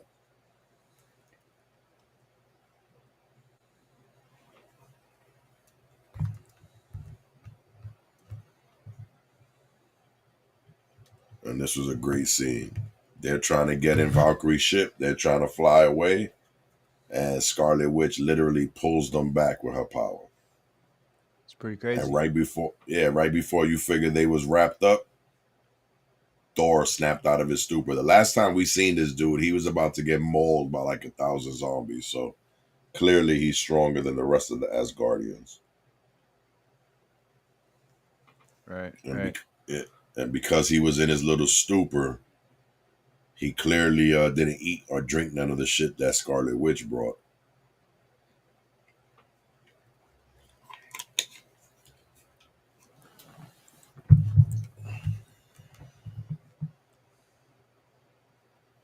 And he busted some ass for a minute. But I think even at this point, he realized he's not stronger than Scarlet Witch. Because he clearly looked back at Kamala and was like, "What the hell are y'all still doing here? Get out of here." And Kamala's response, you not coming? He was like, "Nah, but you're an Avenger." "Nah, you the Avenger now, Kamala." So that kind of gave her a little, even though if they would have went into the movies, she would have been an Avenger. Yep. You're But I an think they're Avenger gonna make now. her a young Avenger. Yeah. Yeah, for sure. Yeah, because that's clearly where they're going with that. So I think they're gonna make her a young Avenger. In the comic book, she's a regular Avenger. And then we see the two powers: Thor's lightning blue, Scarlet's evil as red. That's chaos magic. And then, while explaining what the transmitter is to Valkyrie, Valkyrie says, "Well, shit, you're in luck. My ship can analyze it and send a signal." So they proceed to put it on the ship's plate and let it proceed to analyze the course of the transmission. At which point, which was a funny little, scene. Go ahead, Kamala, do it. You earned this. "Oh, well, which button do I press?" "Oh, the yellow one." And I swear, the way she responded, it must have been about 4 yellow buttons on the screen. She's like, "This one? Nah. That one? Nah. This one?" You know what I'm saying? So that was, they still had humor. They try to make it funny here and there. And then we realized the Nova Corps. At this point, they thinking, "Oh shit, they got the answer. They got the call. They coming to help." And then they realize. And it's funny because it was Valkyrie that realized first. And she made it known, no, no, no, something's wrong. And they all responded, "What do you mean?" She was like, "Even at a best day, that signal should have took weeks to get out into space. And due to that fact, it should have took them whatever amount of time it takes to travel to get them into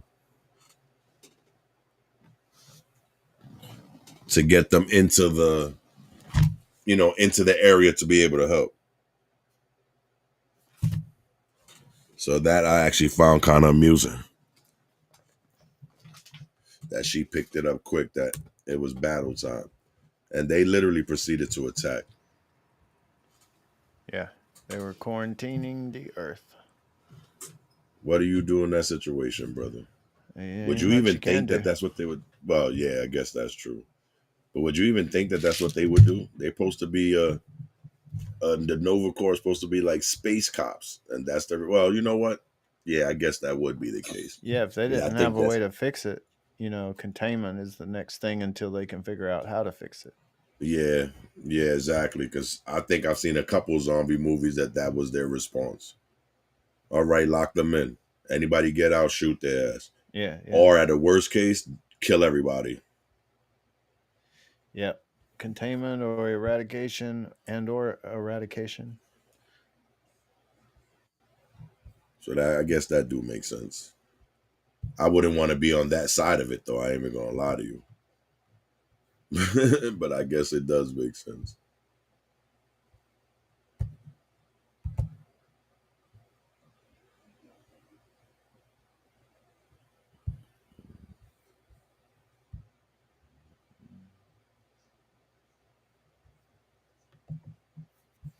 Yep, Just they keep just moving. they just figured out they're screwed though. That's a big fact.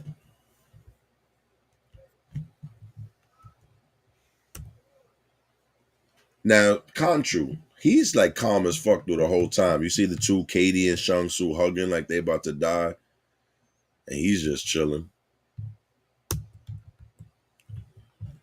And they proceed to try to dip and dive. Didn't work too well.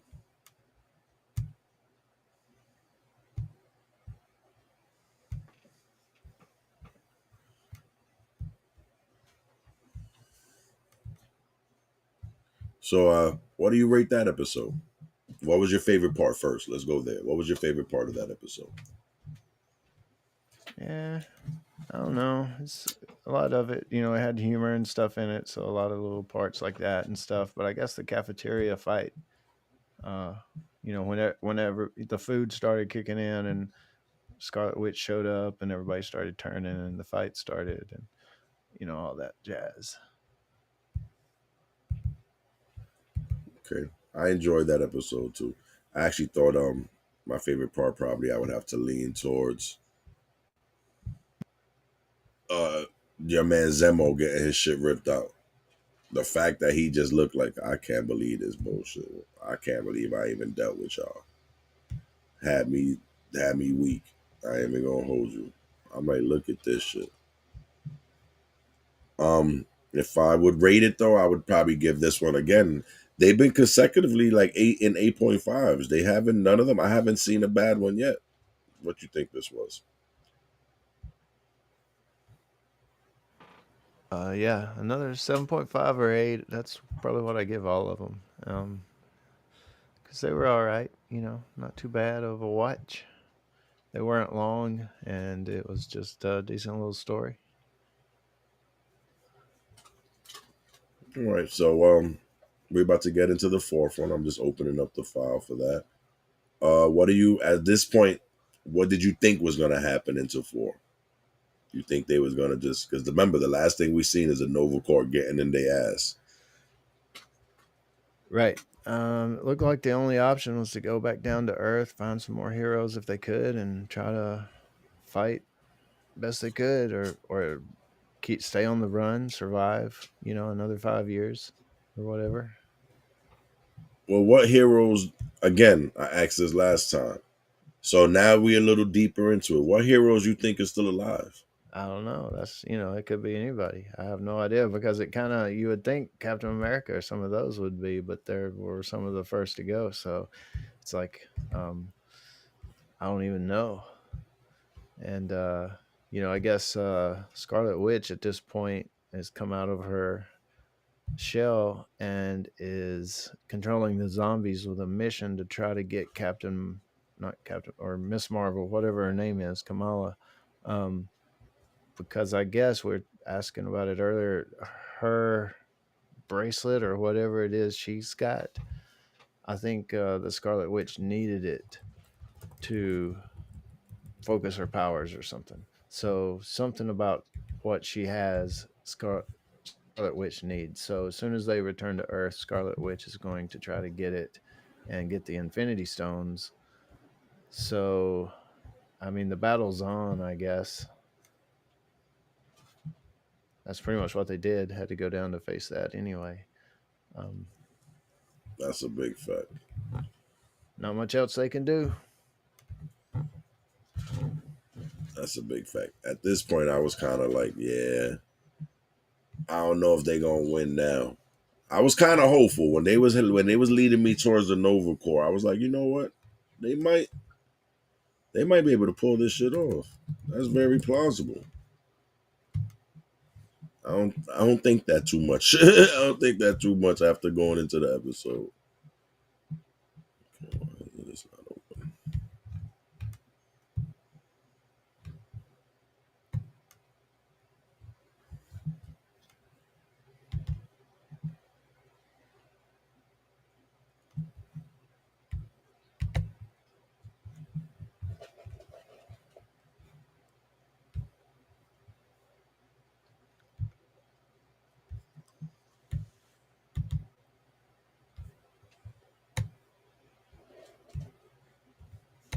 There we go. There we go. All right. So at this point, who do we know is alive, my brother? I don't know. You figure we got Kamala. We have the people at Comertage that we seen when we seen Spider-Man explaining how they got away. We have Spider-Man. We got we seen the Hulk, so the Hulk's floating around somewhere. We have Shang-Chi, Katie, Scott Lang's head still floating around. So we still got some people floating around. So I don't know if they got a winning chance, but they got a chance of something. Valkyrie. Oh, we got Valkyrie. Yeah, we got Valkyrie floating around as well. Isn't Blade still alive? Blade Knight's still floating around. So again, I don't know how well they winning chances is, but they still got some people that can hold their own with them. So again, we left off with them realizing the Nova Corps was not their friend and was literally attacking them. Their protocol was to exterminate anybody that left the Earth. So they told them to head back to Earth, but they really didn't give them no time. What was it? It wasn't even like a count to 5. They was like, head back to Earth, and then they started firing. And Valkyrie's ship is moving. It ain't moving good enough. And the whole time we seeing chunks of the ship rip off. And Kamala was on her game, though, because Kamala kept throwing stuff to kind of keep the ship in place.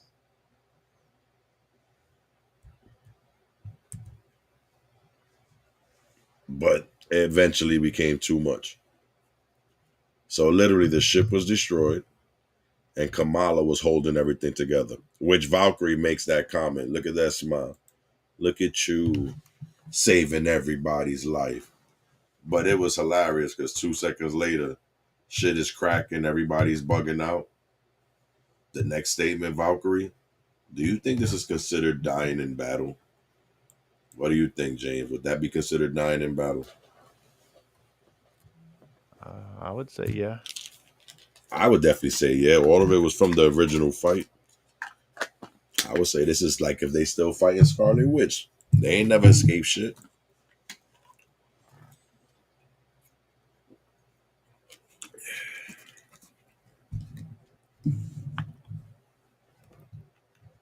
So basically, at this point, remember they were in space. So her power's holding it together, bringing them back into the atmosphere. but the intense pressure and heat is literally cracking her power, and it breaks. But she was able to bring them from space into the atmosphere, so now they're just free falling. Well, some of them is free falling. Blade Knight is literally just standing in there as they and falling at the same time. It's so odd looking at it like this. You can understand why Shang-Chi bugging out, screaming, turns around, and he's like, "What the fuck? What would you do, James? You falling, bugging out, and you turn around and see that shit." Help me, help me.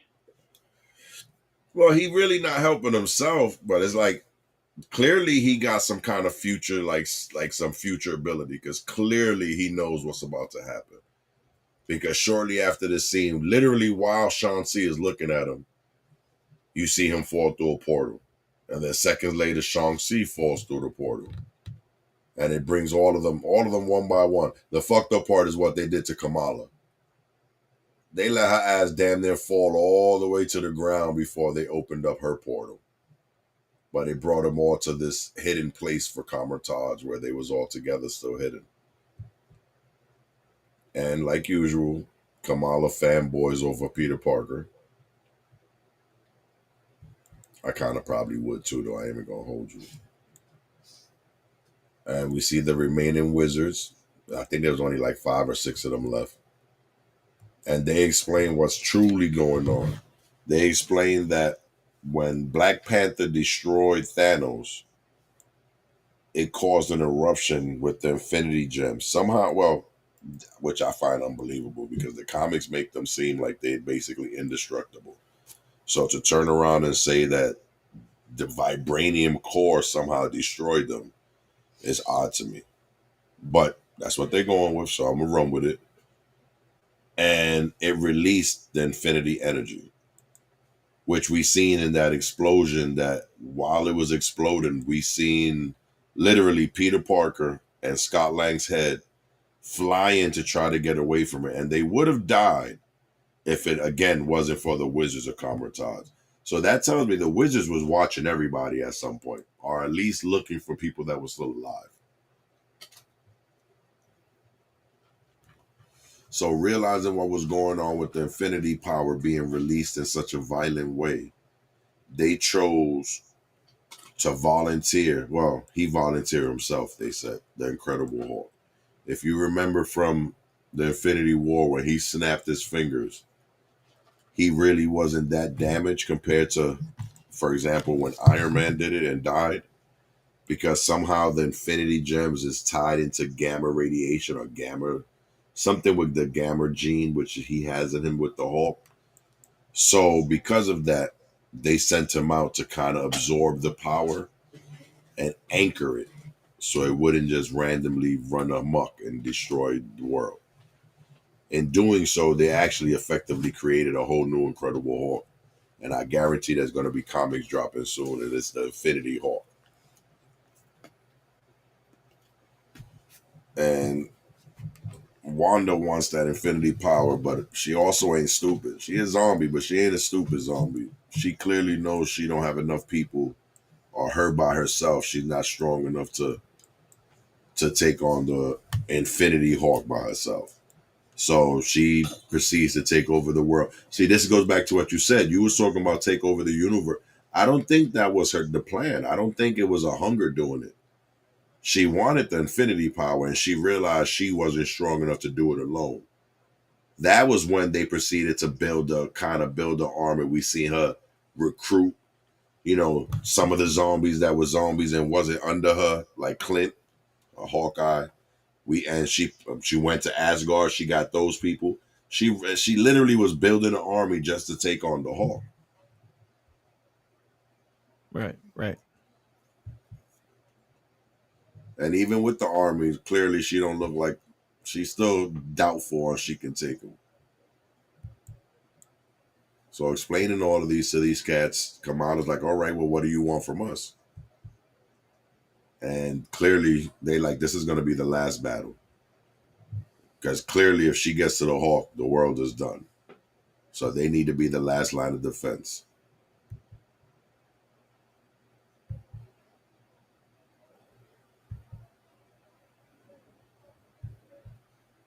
All that because of this explosion. And I bet you money if T'Challa knew that this was going to be the outcome, he wouldn't have did that. He probably thought that they would just die, the shit would be over with. Maybe the rings would sink into the bottom of the vibranium and never be seen again type shit. And this shit made a tornado of energy. And now all that energy is in the Hulk. And even inside the Hulk, clearly you can see it radiating off of him. I don't even think he can hold it for too long. Look, it's spilling out of his mouth, his eyes. But with that power of the Infinity Gems inside him, he's effectively the strength of like Galactus, or one of the cosmic beings, like the Beyonder, like we were speaking before. He effectively has that strength within him now.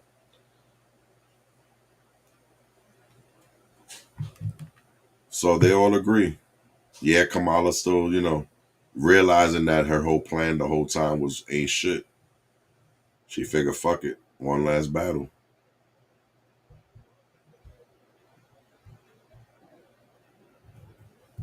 Good guys versus this bitch and her horde. Did we see that in Zombie? Was there ever like any like something controlling the horde? I think we seen that with what, the Whisperers? But I don't know if they was controlling or just blended in with it. Yeah, they were just blending in, and if they moved, they could move the horde by moving a certain way or something, but not anything like this. No. I think the closest we seen. You ever seen Z Nation? Yeah, I saw it. I think that was the closest we got to something like this, right? Didn't I forgot the dude's name, but didn't that blue dude? Didn't he have the ability to control the zombies like this? Maybe. I'm not sure. I don't remember.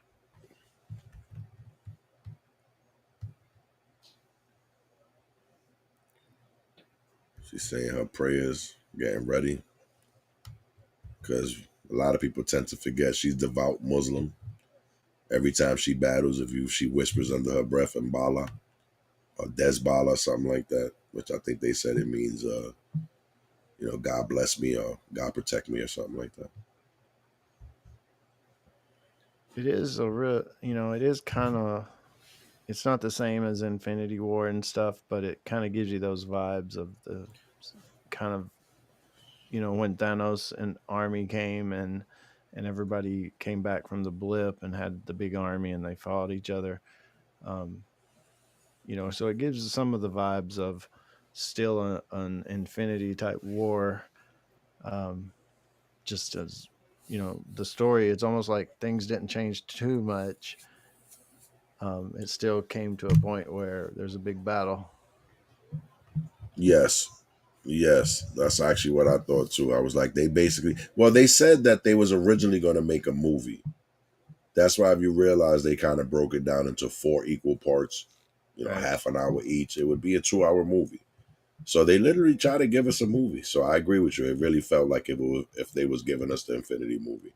They just decided to do a different twist on it. Right.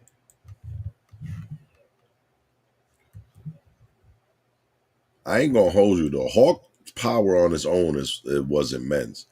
Yeah. But to actually give him the Infinity power, that shit was crazy. Yeah. Look, he has so much power. The shit is just radiating off of him like a beam. Now, this goes back to, I feel like these zombies just, her power is so strong over them. They're clearly mindless. Because you can't tell me these front dumbasses thought they even had a remote chance. And she clearly knew they didn't have. She knew she ain't have a chance. That's why she was sending they stupid asses. And look, like nothing. He's just flinging their asses. And I actually saw somebody say like, oh, he was throwing punches and he wasn't even touching them. But people don't realize this. Yeah, he was throwing punches, but I think that was just a mental thing. He was actually throwing the energy of the, of the gems. He was just throwing it in the form of like if he was throwing a punch. Because you clearly seen the wave.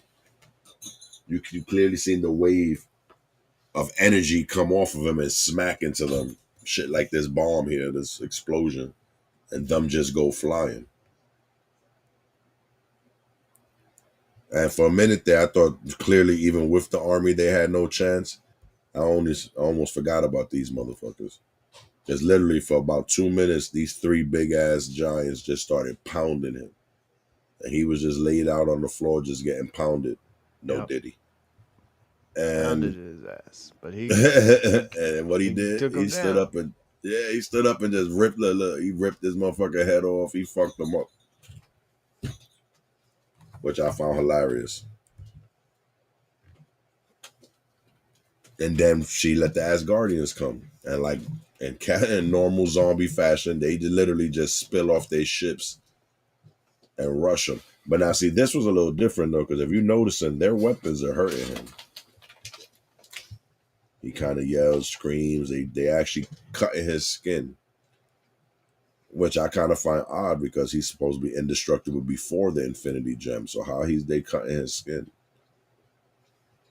And then when you think he had his weakest, she comes as nice as a Wanda and kind of try to soothe him. We seen her do this the first time we seen her in the Avengers. She literally touched like every one of the Avengers and had them seeing some bugged out visions and shit like that. So I Yeah. guess clearly even as a zombie, she's still doing that. Yeah, she had to touch him to get his power, I think. Yes, and that was the first thing the Minotaur dude said. Whatever you do, don't let the witch touch. For a minute there, I thought he said bitch. I thought he was like, yo, whatever you do, don't let the bitch touch him. But I had to slow it down, and I threw up the caption, and it was like, don't let the witch touch him. She almost did right there. And it almost looked like he was going to let her because her hand was mad close. And she was talking a good game. Oh, the burden. You don't need this burden. Let me relieve you of this burden so I can heal the world. And then, boom, she get blasted by one of the rings. That just sent her ass flying. And then you see all of them make their entrance. They all kind of do a superhero landing. Even your boy with no body kind of, the cape made it look like he's doing a superhero landing. Then you got all the zombies. I actually thought this was the Captain America zombie for a minute. I was like, yo, how he came back? Didn't we see him die? But I don't know. I don't think that is. So we got the Kamar-Taj Wizards. So there's only 3 of them dudes left. Blade Knight. We got Kamala, Shang-Chi and Katie, Peter Parker, Scott Lang, Infinity Hawk against what clearly looks like a million zombies, Scarlet Witch, and still more of the giant zombies coming in from the background. I like how they did the kind of 300 stance. They all lined up. They did their little pose.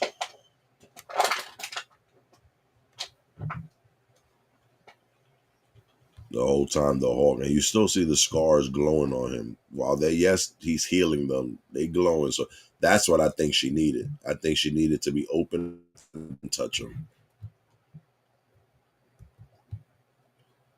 She don't look too happy about them joining. She figured she was so close.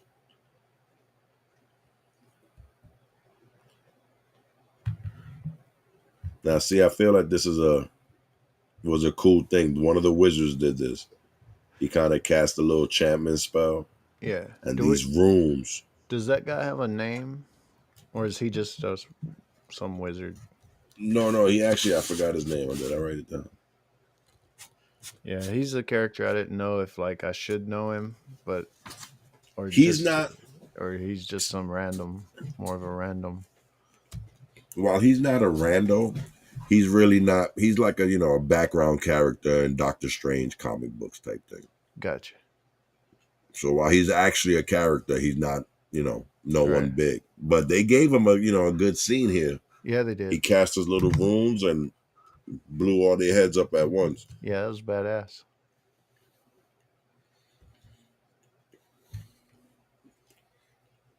The wizards did their thing until they was dead. Because even this one. Yep, that was a big power move right there. Yeah, when they all the Asgardian zombies kind of turned again, smart enough to realize, okay, attack these motherfuckers. This bitch did a quick little snap of her wrist. The portals on the front of the bullets and behind the fucking ships crippled every one of the Asgardians like nothing. And Blade dancing through the crowd like he's the man. Did you notice as he fights, the more he fights, the darker his clothes get? And when he's just chilling, the whiter it looks. Mm-hmm. And the more he fights, his cape disappears on its own. Yeah, they got I guess the two beings inside him does that kind of. This is Yeah, I my think favorite shot right here, though.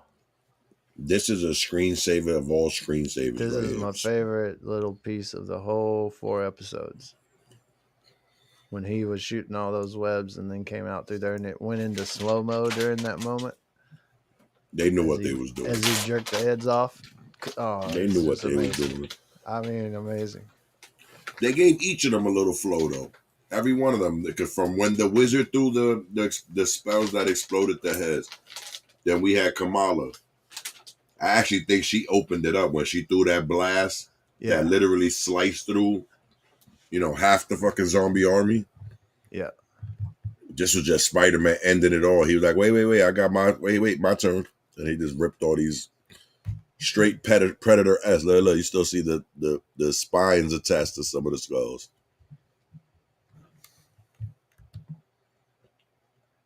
And this was a great scene. Because at this point, we see zombie Hawkeye, open his mouth, and the original Ant-Man and the original Wasp came out of his mouth. Yeah. And that's when Katie noticed, we got zombie bugs. They stomp Ant-Man. See, this is when she throw her blast. Yeah. And here we go. Zombie Ant-Man and zombie Wasp.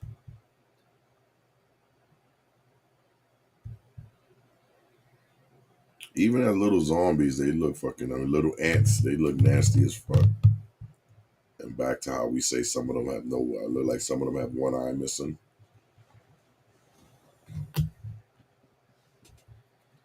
Again, that same wizard. They told him, turn around, they coming. He threw an X with his sword and the blast. I felt like this was straight out of Resident Evil. The way that shit just chopped them up.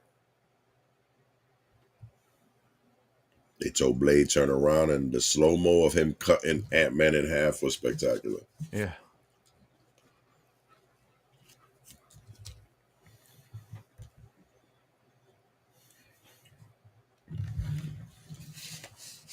Got Hawkeye fighting. The funny part is this is actually when this blast has split Hawkeye ass in half.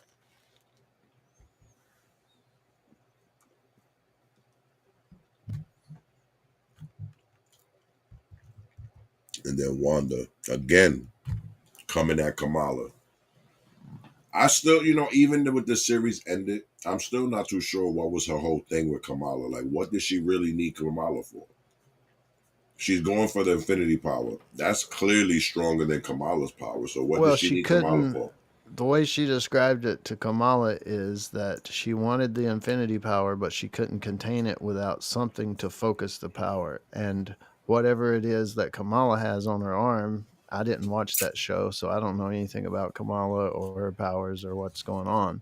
But whatever it is on her arm is what Scarlet Witch is after, because that will focus once she gets the stones. That will help her focus the power and actually use it. Otherwise, she can't, because it's too chaotic, too out of control. She can't harness it like Hulk does.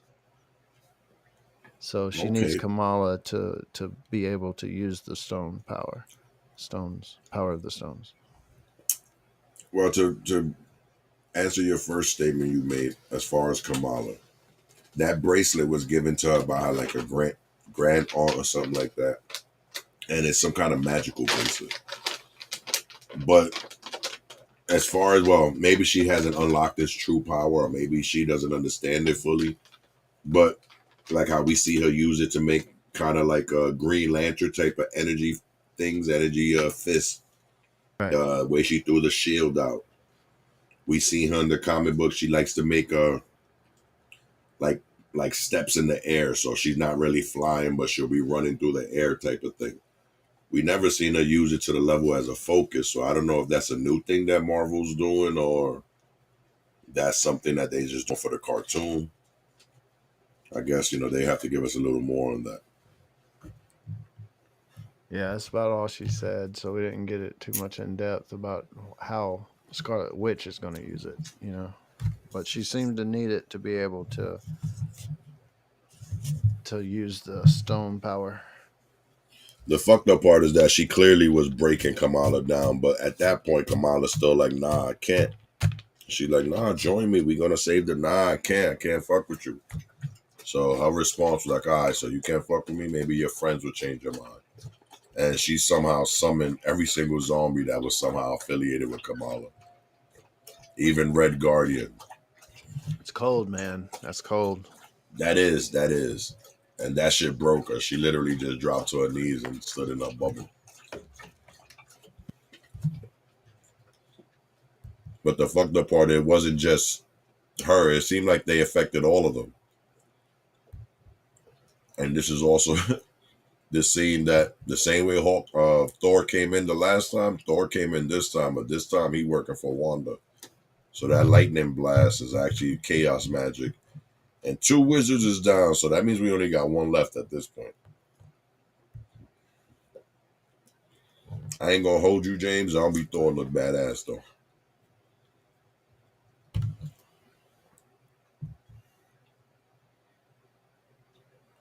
And he calls his axe to his hand, but that also was dripping with the red energy. And he proceeds to walk to Hawk, clearly knowing nobody can fuck with him. And this is funny because in the Avengers cartoon and the movies, Thor and Hawk always go back and forth. Planet Hawk, everything, they go back and forth on who's the strongest Avenger. And the outcome usually tends to lean towards Hawk, but the way he came in, he thought he had some shit going. He must have thought he was fighting the same old Hawk from before. And all that shit got his ass was squashed like he wasn't even a god. Proving Hawk is still the strongest around.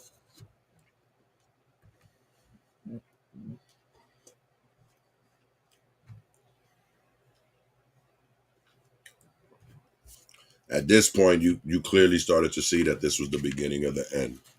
Wanda is getting in Kamala's head. Everybody's starting to get fucked up one point or another. Shang-Tsung got bit again. I don't think he has enough rings to stop this shit, especially when it's up by his shoulder. He can't put a ring on his shoulder. And during this whole shit, for whatever reason, because they didn't even make it clear, Infinity Thor decides to turn his head and look at Kamala, giving Scarlet Witch the chance to creep up on him and take his power.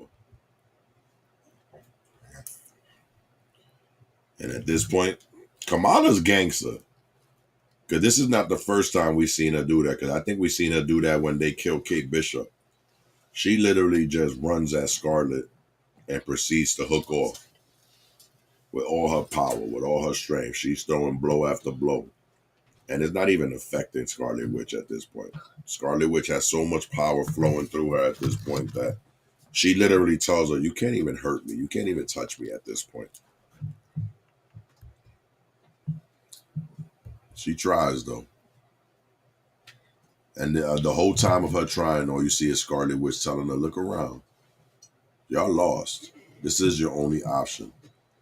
And she's like, I can't. My friends, da-da-da-da. And she's like, listen, you got no option but this. And literally, as you turn around, you see everybody getting fucked up one way or another. You see Peter. The best scene was, what do you think about the scene with Peter Parker about to get popped into the wasp's mouth like if he was a fucking Snicker snack? Oh, it would have sucked. I'm glad they didn't show that. I think I would have been a little traumatized seeing that. But clearly you seen where it was going though, and that man was that man was donezo. So now let me ask you this, James. If you her at this point, clearly she's all fucked up in the head right now. What do you do? I don't know. Again, I don't really understand everybody's powers and stuff, so I don't know. I just hope something would happen. Some chance would come up to escape and get out of that.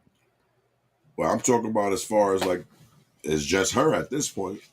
And that's why I think Wanda's able to get in her head. She's literally seeing everybody. We didn't see Katie die. But the way they was all dropping, I'm gonna have to assume she died too. Yeah, she died.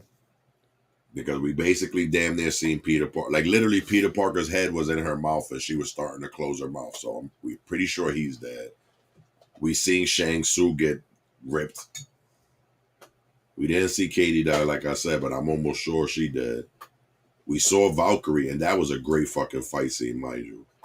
Valkyrie versus Okoye.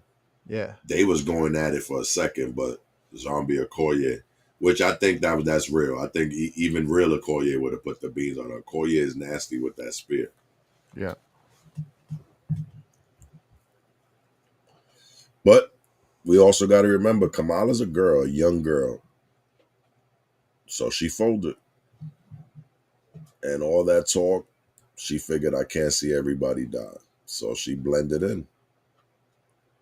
And well, it's clearly you're right. It's something with the bracelet because you see the energy seeping off her bracelet already.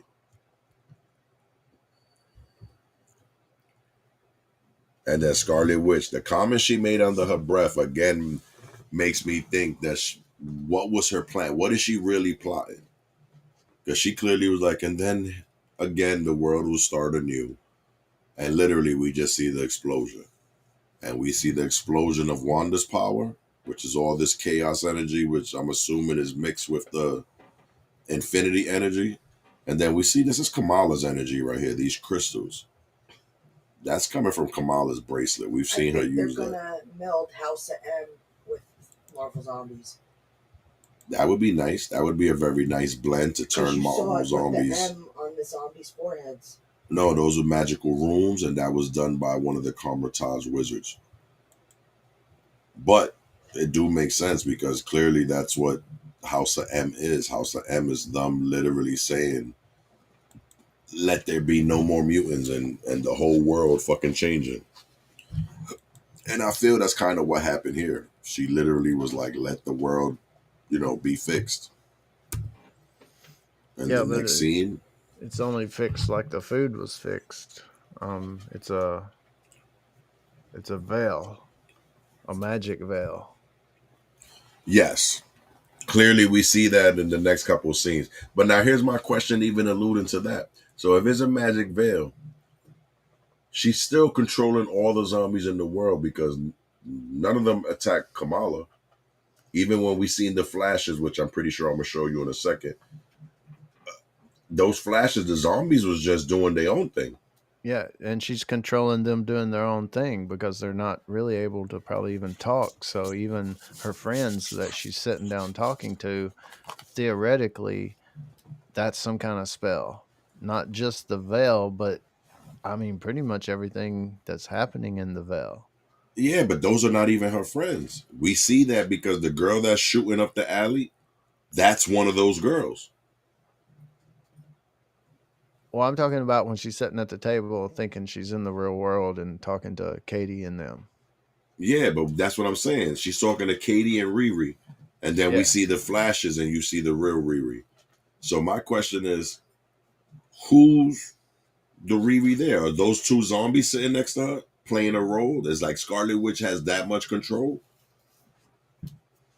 I'd have to watch it again to see what you actually mean. The flash, of how it played out. I forget. I guess I'm right forgetting. Here. You see? Yeah, but these are people walking. Right. But this is what's really going on. Right. And I would think that the Katie zombies or the Katie person may be the Katie zombie may be there. But who's the Riri zombie? Is it not? I think she's real. No, but we're talking about the people that's sitting next to her. If that's the Katie zombie, first off, Katie was turned to dust. Captain, if you remember, Captain Marvel, Zombie Marvel turned her to dust. Remember, she shot the arrow and it turned to confetti? Right. So then, yeah, that would be another person zombie that Scarlet is making look like Katie and sound like Katie. The same way she's doing the Riri. Yeah, and I guess Riri also. Yeah. This is what I'm saying. So she's controlling all the zombies in the world to do that. Then what's the end game? You're not letting the zombie eat whatever humans is left, I'm assuming. I'm pretty sure it's not just Kamala that's going through that. Kamala may be the last human on the planet. But then we see Riri. Because remember, Riri got bit in episode 1. But the last thing we seen of her was her injecting herself. So the fact that we see her here fighting and screaming for Kamala to snap the fuck out of it, that she hacked. That was literally her words. I hacked it. Can you hear me? Can you hear me? So what is she hacked? You know what I'm saying? What the fuck did she hack? And now the zombies is reacting like zombies as she's getting closer. It's almost like Wanda realizes she there. Because a minute ago, the zombies was dead. Was that a post-credit scene, or was that right there at the end with the rest of it? No, we had a post-credit. Yeah, maybe I didn't watch. Maybe I didn't watch that far. I don't know if I saw Riri. I thought you meant back. I thought you meant back when it flashed. No, see, because when she wake up, they come to her door. Yeah, I might not have watched the post-credit. Oopsie. Yeah, she hugs them. Yeah, I saw that part. They go for boba. Yep, and then it flashes, and Kamala sees that it flashes. Seems to see because they was looking at this dude. If you remember, yeah, they was like, "Oh, he look good," and then the black chick was like, "Yeah, I see it. He do look good." And then they happen to be looking across the street where he was standing, and they see, and she sees this. Right. Yeah, I saw that part. And then it flashes back to Kamala. She look all like, what the fuck? And whatever way she look, what the fuck, the two shits that's next to her respond to that. You all right? What's wrong, Kamala? What's wrong? You all right? And Kamala's like, yeah, I'm good. But this is the type of shit she's seeing. She's starting to break through that veil. Yeah. And then they give us a flash to let us know. Remember when Riri injected that shit? So if they give us a season 2, I'm pretty sure this bitch just made a cure for the virus. Because look where she got bit. She clearly would have been a zombie by now if she didn't cure it when she injected herself. Yeah, I'll have to go back and watch. I didn't even see this part or know about. I don't remember when she died, like how that played out. So I'll have to even rewatch that part. Fair enough. But I personally just found that bugged out. But it's believable because if you remember, I don't know if you saw any of the WandaVision, but in that show, she basically controlled that whole town. Yeah. In a similar aspect. But the way Riri made the comment, I hacked it though. That's got me confused. Like, what do you think she could have hacked? Maybe the magic, and she can see the real world and not the fake world that Wanda has created. So maybe, the magic. I guess that's believable. Kamala is starting to see through it, but Riri somehow hacked it, I guess. Yeah, no, I guess that's believable because Iron Man, numerous comic books, numerous cartoons like to say that magic is only science I haven't understood yet. So maybe she has figured out a way to hack through Wanda's spell because clearly at this point we see that it's a spell. You know Yeah. what I'm saying? Yeah. Kamala see this, but it's really this. Yeah. And you can even see the red haze in the background, which is Wanda's chaos magic. So it's almost like there's a red fog over the world. Yeah. And that red fog is keeping these motherfuckers from eating anybody that's part of the dream. And the only reason I'm saying that because then why they attack her? Because as she's running through, I know you said you didn't see this scene, but as she's running through, she's yelling, "Kamala, snap out of it! You hear me? Can you hear me?" And the whole time, these zombies is coming at her, and she's taking them out one by one, trying to get to Kamala. And then it's flashing to Kamala with a look of like straight horror on her face. Not saying anything, but just looking, with straight horror on her face. Yeah, I guess Riri maybe the last like they know that she's hacked it or whatever, so they're going to attack her. And Kamala may be the only one important to try to keep under the influence of the veil because nobody else really matters. So, They do may be you the think last it? two. Yeah, no, but do you think is the fact that the whole world is in this situation, or do you think it's like WandaVision and it's just wherever the hell Kamala is that's like this? They kind of make it where it's the whole world, Well, they seemingly. make it seem that way. From Wakanda to everywhere they went, the Nova Corps has the whole world, you know, Well, if quarantined. they do a season 2, we know Riri's there, and I'm pretty sure she's probably not alone. So I wonder who do you think would be with her? Yeah, I don't It's got know. to be some people with her. Maybe Reed Richards, maybe your boy Doom.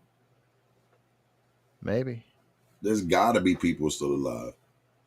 And unless the zombie virus somehow was in, Latveria, whatever Doom calls his country, I'm pretty sure he would have locked his borders and not let nobody in to fuck his people up.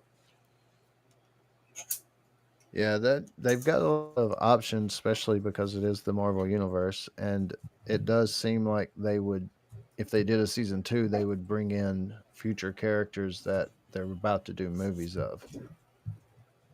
Ah, I didn't even think about it like that. So you think the people that's coming up, they would pop in, Yeah, the next phase, heroes of the next like Jon phase. Snow, like the dude Um, John, because Jon Snow, I forgot who he's playing. Oh, he's playing Black Knight, yeah, and so they could bring him like in. you said, Fantastic Four, Doom, or some of those coming up characters, movies that's come out since, Or if we both or correct, about they to. could.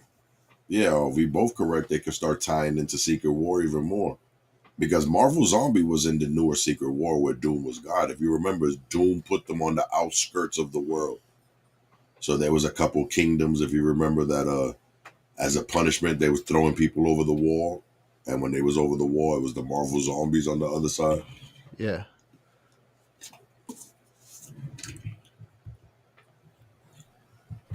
Yeah, see, the post credits kind of showing us more of the fact that what we seeing ain't real. But there's zombies in it, and the places that we see them. See, you got the one at the hot dog cart. You got the one here walking. You got the person at the zombie cart. If you look, boom. Got the chick kind of chilling there. Boom. Dude look like a cop. Boom, there's somebody there. And then there's a lot more that you don't even really see unless you count the people in the vehicle. I don't know. I thought overall the series was great. It flowed good. The way they did it, I actually felt like they should have just made it a 2-hour movie. The fact that they broke it up the way they did, that didn't make too much sense. yeah. I mean, you could watch it like that, just back to back to back. You could definitely, and it may work pretty seamless if you stuck it together. Well, clearly you realize that that's what they were going for because they didn't even name the episodes.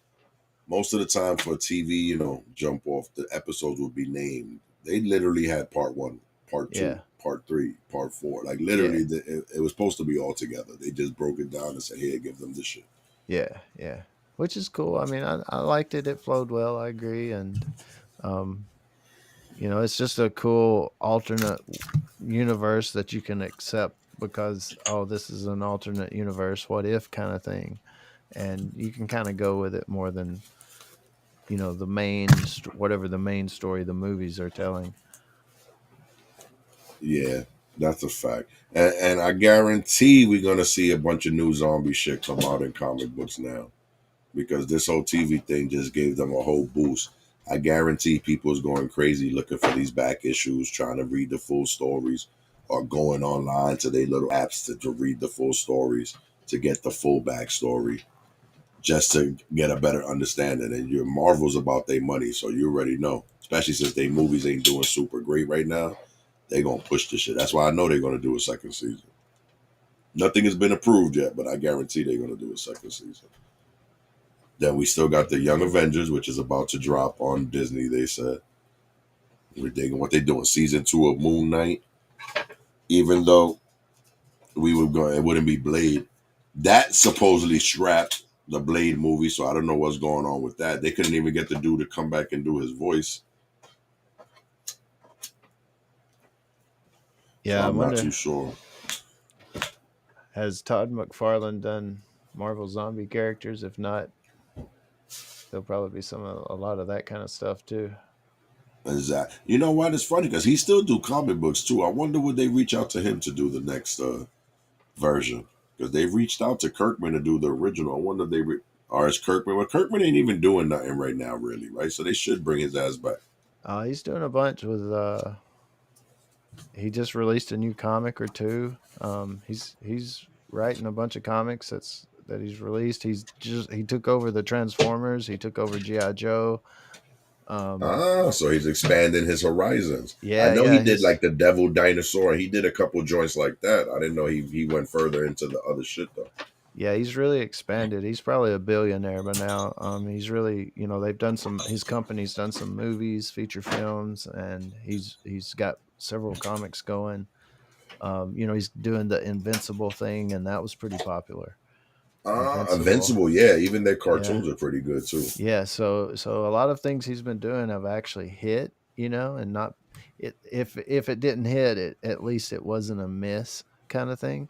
So Yeah, he's really just been boom, boom, boom, boom, boom, and he just took over the Transformers, and I don't follow that, but I hear that it's doing okay, and yeah. Nah, Transformers do decent. he's gonna have a GI Joe Transformers universe crossover thing and stuff like that. Nice, So a lot of big plans. nice. So that means he's actually going to start working for Marvel, because I'm almost sure GI Joe is Marvel. I can't remember if Transformers is Marvel. That actually might be Marvel too. It could be Image. I know most of Robert Kirkman's shit is on Image. See, he started in the game in a smart time, because by doing Walking Dead for Image, he started when Image was just starting, which was Todd McFarlane. Todd McFarlane realized being a writer, artist, and all that shit he was doing for Marvel and getting raped in the money. And a lot of them feel that way, because I've met a couple of them that they really hold grudges against these, Marvel against DC, and so to speak. Tell them what Yeah, happened when we met the Walking Dead dude in Boston. Oh yeah, we actually met it wasn't, well, we met Kirkman, but it wasn't Kirkman. It was the other one. What was it? Tony Moore? yeah, What Tony an Moore. asshole he was. That dude, I don't know what type of lawsuits and shit he got going on with Walking Dead and Kirkman and all that. That man didn't even want to sign no Walking Dead shit. Like, he felt some type of way big time. And, motherfuckers was confused. Like, what do you mean? And he proceeded, litigation, them motherfuckers. So whatever deal he had with them, they fucked the shit out of him. But Kirkman signing with Image had this situation that they was like, listen, if y'all come to us, the way we'll do it, it's funny, because if you listen to the way it almost sounds kind of like a pyramid scheme. But they was like, listen, you start your company. Your company is part of Image. You do your own shit. And if I remember correctly, Kirkman's shit was Skybound, I think, or something like that. So It literally was under Image. He did his Walking Dead. He had all creative rights because that was the big thing that all the artists and all the writers wanted. They wanted all their rights. They wanted to be able to write the way, whatever the way they wanted to write their shit. Marvel was funny. Marvel told you, like, okay, we're going to put you under Black Panther. And depending on what you wanted to do, the motherfuckers will tell you, nah, you're not going to do that. Or, nah, we don't like the way that sounds, so nah, you ain't going to do that. And a lot of these writers and these artists felt some type of way about that shit. So going to Image, they was able to do whatever the fuck they want. So Kirkman going to Image, that man, and then Walking Dead, he started Walking Dead, and then that shit blew up. So I would say, well, maybe not 90%, but I would say 75 to 80% of that Walking Dead money went right in his pocket. And then he had to kick up, his kickback to the person above him type shit, which would have been Todd McFarlane, which started the whole company. But all of them people that did it, if you look back at any of them Image comics, especially the ones that did good, Spawn, Pit, damn, I forgot the name of there was like a team that was also big. All the motherfuckers, the people that came up with them shits, all the residuals, all that money was basically going straight to them. That's why Image was so big. You don't hear too much about it now, so I don't know what's going on with it now. Especially since Walking Dead stopped, so I don't know what's their big winners right now.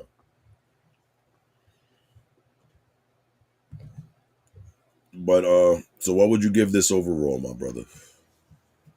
Yeah, I'm still in the 7.5 to 8-ish, range. All right. Well, this one I ain't even gonna lie to you, brother. Thinking of all the cool shit we seen, the zombies getting they shit split, the magical spells exploding head, your boy Spider-Man ripping everybody's heads off. Seeing all that shit in this episode, it definitely jumped me up from like an 8.5 to like almost a 9. This Nice. episode I felt wrapped Nice. it up nicely. It was strong. It was funny. It was the powers was good. Even though clearly the way it looks is like we lost, they gave the illusion of a win. They gave an illusion of it being wrapped up. So overall, I'm thinking it was a good show. It was a good episode, and I'm looking forward to seeing what else they bring through. Yeah. If they have a season 2, I'll be here for it. And I can see where they could, especially trying to promote, the furthering universe as they go through their next phase and stuff. So we'll see. That's a fact. But we've been kicking it for over 2 hours, my brother. So I think I'm gonna wrap it up.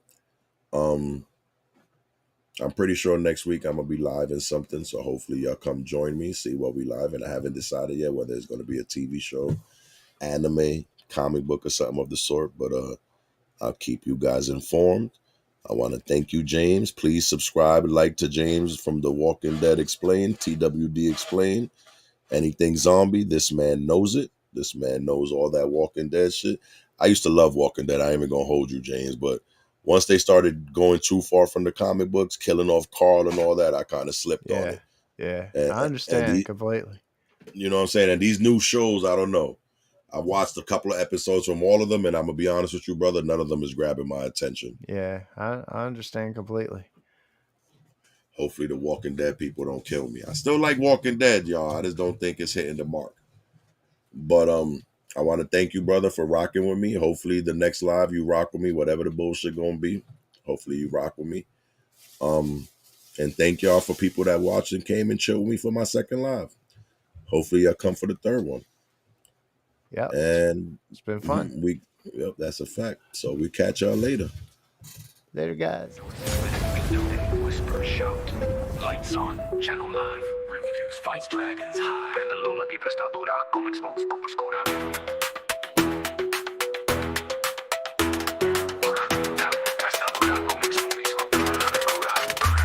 I'm rolling up loud, pages flip like thunder. Comic book stack, got the heat, no blunder. Breaking down shows, yeah, movies get sliced. Crits on the mic like I'm rolling all dice. Lighting up green while the panels ignite. Superhero smoke, blow clouds in the night. Dungeon to the dragon, I'm the boss, that's fact. Got merch on the table, put the gold in the sack. 5150, I'm spitting reviews. TV, books, anime, drop all the news. Smash cut, fight scene, blood in the frame. Every bar hits like a boss fight game. Cinematic flow, keep the blade in the sheath. Like